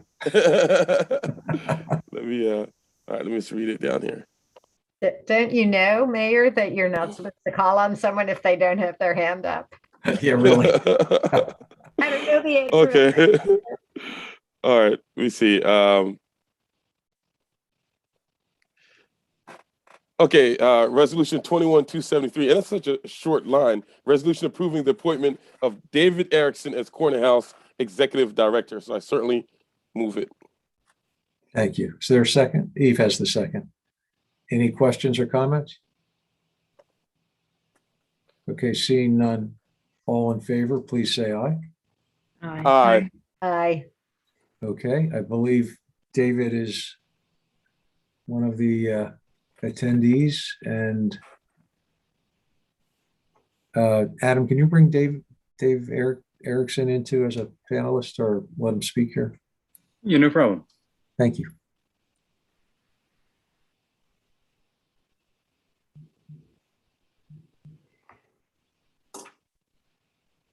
Dave, if you unmute yourself, you can.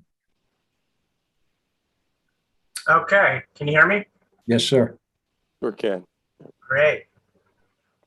Well, first I'll just say I'm truly grateful, honored to be in the position of appointment to the executive director of Corner House by Mayor Frida.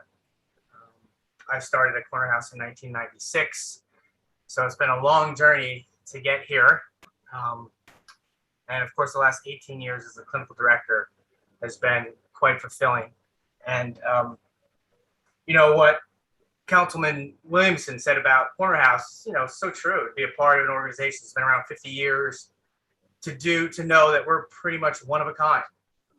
You know, having to explain what we do to people outside this community, they don't understand what it is, but it's something very special. And I'm grateful and I'm honored and look forward to stepping into this leadership role to work closely with Bernie and the mayor and council to really make Corner House continue to be a special place for the community and Princeton residents. So thank you. Thank you very much. Appreciate you sticking around to make a couple comments, and good luck going forward. Thank you. Yes, sir. Thank you, David. We look forward to working with you. Thank you. Did we actually vote on it yet, Mayor? It was moved. Yeah, we did. We did? Okay. Maybe I'm just getting really sleepy. I don't know what it is. That's okay. Dwayne, we're on item number 1. Go to page 1. No. Anyway. No. Okay. If anyone else wants to read any of the resolutions, just raise your hand. Otherwise, I'll just keep going. Sorry. Resolution 21274, resolution authorizing a professional services agreement in the not to exceed amount of $378,820 with Remington and Vernick engineers for creating and updating sanitary and stormwater sewer layers in the Princeton Geographic Information System. Eve, thank you. Is there a second? David has the second. Any questions? Eve and then Michelle. I'm sorry, I see Deanna is still here, and I did ask her just to have a quick word about, you know, what GIS is and why it's so important. Just a few sentences, because this is a long time coming, and I'm very excited to see it. So. Yep. GIS is an incredible planning tool as well as a data source that we can make available to staff as well as the public. So under this contract, RVE will be updating the digital model that we have of our sanitary sewer system and creating a new digital model of our stormwater system. We do not currently have a stormwater map digitally.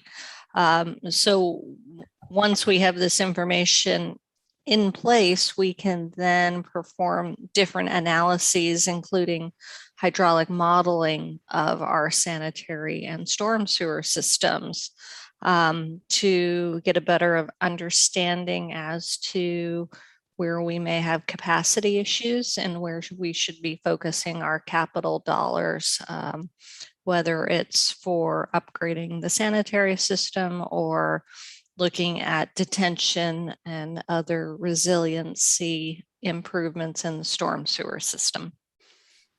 And then we can also use add-in programs for asset management and work orders.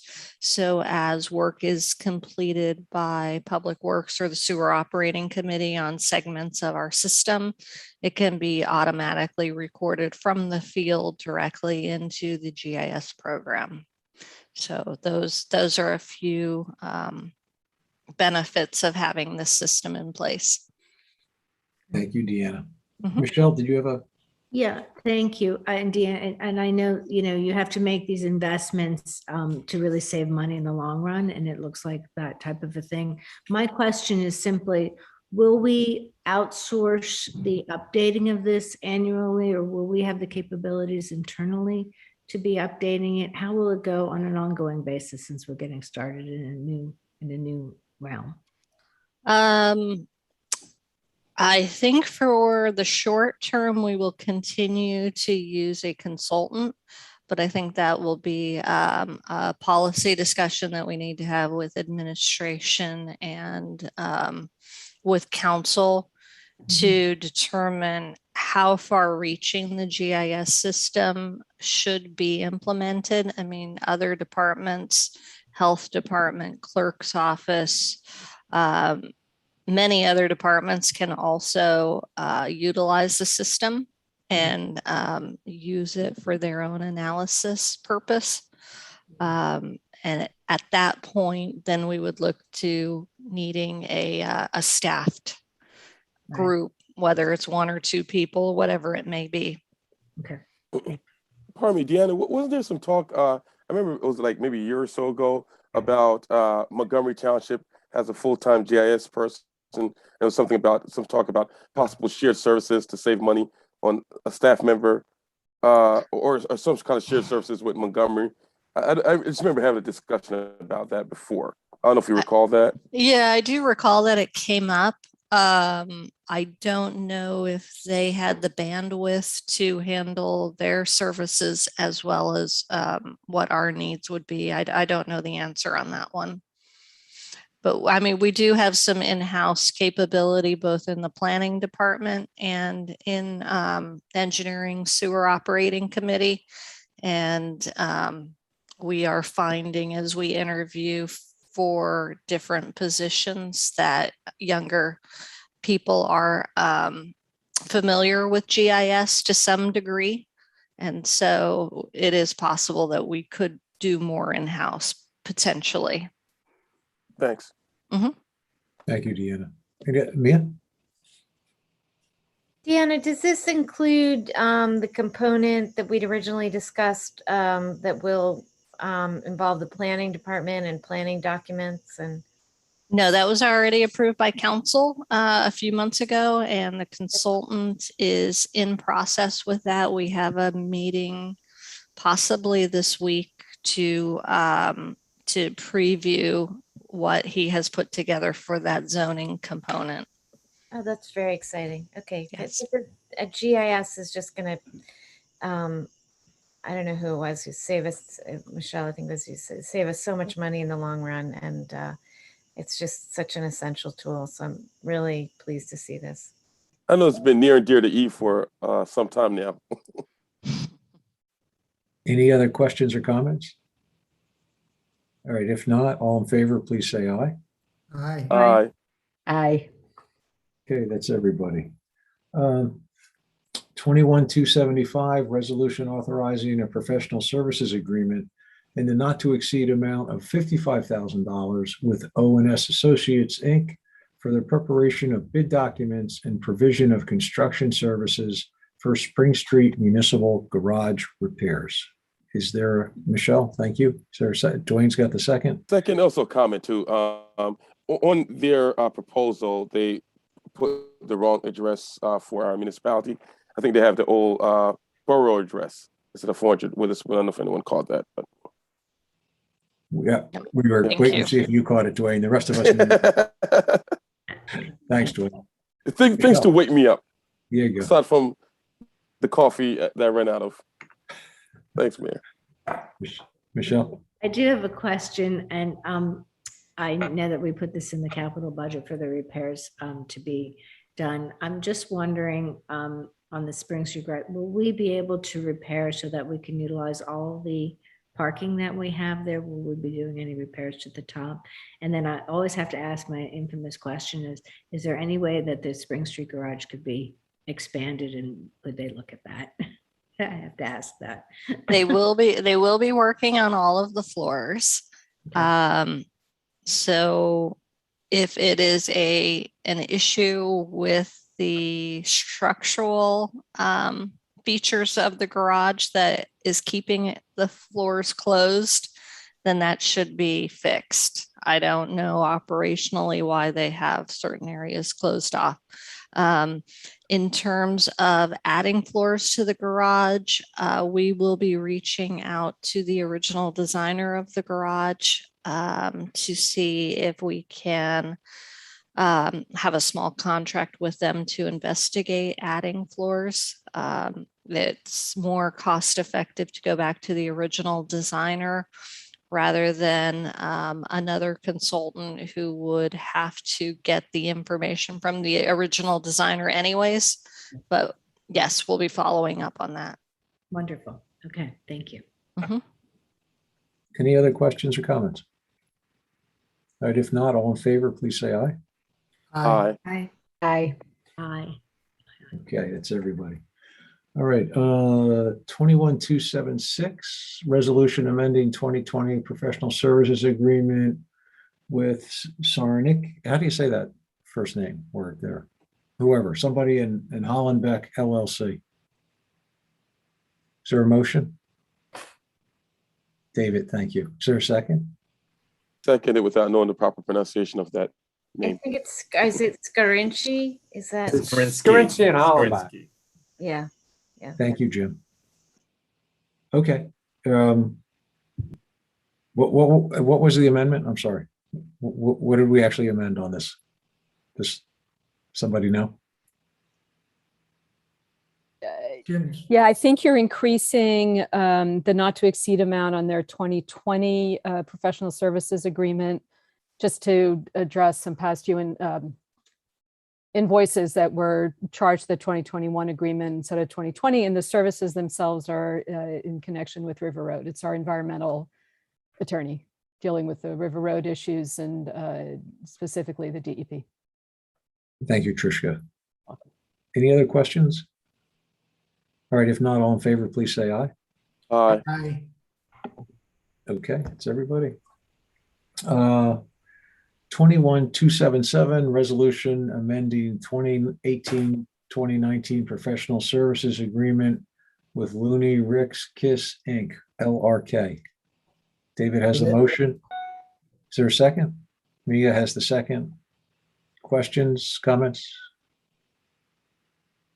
All right, seeing none, all in favor, please say aye. Aye. Aye. All right, that's everybody. 21278, resolution authorizing a supplemental professional services agreement in the not to exceed amount of $88,792, resulting in a total contract amount of $393,500.93 with T&M Associates for improvements to Witherspoon Street, Nassau Street to Green Street, phases 1A and 1B design services. Michelle has the motion. Is there a second? Mia has the second. Questions, comments? All right, seeing none, all in favor, please say aye. Aye. Aye. All Okay, right, I'm sorry, I just have to just add a quick comment, which is, I just think that they've gone above and beyond on, Nassau, on the Witherspoon Street work and just reading over the change order and how much more quickly they got things done so we can stay on target with our grant and with the work. So just a note of appreciation to all of them. Yeah, thanks for that, Eve. I have to second that, and I think a lot of the meetings and things that we put together was probably combined to add to this. So, but thank you for that. thank you. Okay. 21279, resolution authorizing a professional services agreement in the not to exceed amount of $132,200 with Princeton Hydro for stormwater management design and environmental permitting of the Mount Lucas Road Improvement Project. Is there a motion? Michelle was quickest. David gets the second. Any questions or comments? Seeing none, all in favor, please say aye. Aye. Okay. Sorry.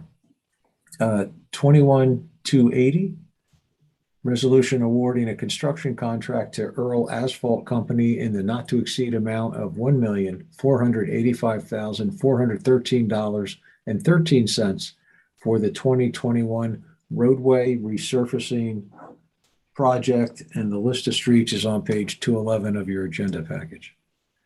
Is there a motion? Okay, Michelle, and Eve's got the second this time. Any questions or comments on the resolution? Mia? This seems, obviously it's a big price tag. I'm just wondering, is this one of those materials that the price has gone up a lot because of COVID, or it's just that we're a lot of work? I think it's a lot of work. Okay. Yes. Yeah, I mean, we received quite a few bids and they were all very competitive, below our engineer's estimate. So it's just a lot of work. Okay. Okay. I'm sorry. Any other questions? No, all in favor, say aye. Aye. Aye. Terrific. 21-280, resolution awarding a construction, oh, sorry, I just did that one. Sorry. 21-281, resolution authorizing the award services agreement to General Code LLC for code maintenance services not to exceed contract amount of $28,500. Thank you, David. Is there, Lee's got the second. Questions, comments? I'm just going to comment on this, that this price seems really low because they're going to be codifying all of the ordinances that we passed in the last 2 years. And I can tell you it's a lot of work. Okay. Makes up for what we just spent on asphalt repair, but that's okay. Yeah, there you go. Right. All right. Any other questions? All right. If not, all in favor, please say aye. Aye. Okay. Then we're taking resolution 21-287 out of the consent agenda. Yeah. Michelle, did you want to do that one? Yeah, let me just read the top, and then I'd like to, Michael was going to comment on it, but the resolution 21-287 is a resolution in support of the Washington Rochambeau National Historic Trail. And Michael can give a little background, but the reason why I brought this forth really is that, you know, with fingers crossed infrastructure, monies coming from the federal government. This supporting this, and other municipalities have supported it who have, you know, their roadways as part of this trail that could qualify us for some investment. And of course, it happens to coincide with Witherspoon Street, where we're doing a redesign and a very big investment, and Nassau Street, where we have Nassau Streetscape. So that's why I brought it forward. Michael, you were going to fill in a little bit more information. Yeah, I was just going to mention that this is something that's really been getting a lot of momentum here in New Jersey, which is kind of in the middle of the trail. I think it started up in Rhode Island, where Washington and Rochambeau started their way to Yorktown for the eventual victory of the war. Municipalities, counties, and states have been marking the trail, and it's really a great economic development and tourism, you know, initiative. And my experience, I worked on the marking the trail through Passaic County. As the trail comes into New Jersey from New York State, it follows the current route of State Highway 202, and coming down through Passaic County and into Morris County. Then Morris County was talking about marking the trail through its towns. Union County, where I happen to live, has signs up, and right through the downtown Westfield, where I live, right on Broad Street, are these markers. And I think, you know, it makes such good sense for Princeton to be supportive of this effort. And hopefully we'll mark our trail because we're a major point along the route. And it just, I think it dovetails nicely with everything we're doing in terms of economic development, bringing more people into Princeton to visit and hopefully spend money here and enjoy the town and our history. So just wanted to add that background. Thank you, Michael. Eve. I just want to say it's just another way we can play on our connection to Hamilton. Come walk the trail and go visit our graveyard. So, Michael, I'm sorry, you're muted. Yeah, this is actually the 240th anniversary of their march along this trail. So the 250th anniversary of the Revolutionary War is coming up, and we have one of the major sites in the war, in the Princeton battlefield. So there are efforts by a number of organizations to try to do things to the battlefield that could be help be a tourist attraction to this area. So anyway, any other Mayor, questions? are you referring to the semi-quinticentennial, if I'm saying it correctly? Yeah. You know, Impressive, Gwen, Dwayne. Just had to Michelle. throw that in. I'm sorry. Thank you. Yeah, thanks for mentioning that. I mean, the 240th is next weekend, not this coming weekend, but the following. And there's a lot of activities in other communities, and we kind of coincided with the bike event. But there's, there's definitely a lot of economic benefits to it. And I mean, just being at the center and kind of the capital of central New Jersey, I mean, we really are is a hub of the historic and cultural scene. So we really should be able to put that forth. So I think it's really important. Yep, I agree. Any other questions or comments? All right, all in favor, please say aye. Aye. Aye. Aye. All right, that's everyone. All right, the consent agenda is next. There's 6 items on the consent agenda, 21-282 through 21-286. Is there a motion? Eve has the motion. Thank you. Is there a second? Michelle has the second. All in favor, please say aye. Aye. Aye. Okay, Move to adjourn. thank you, David. Is there a second? Eve's got the second. All right, everybody, have a great night. It's almost tomorrow. We'll see you. Great night, everyone. Good night. Thank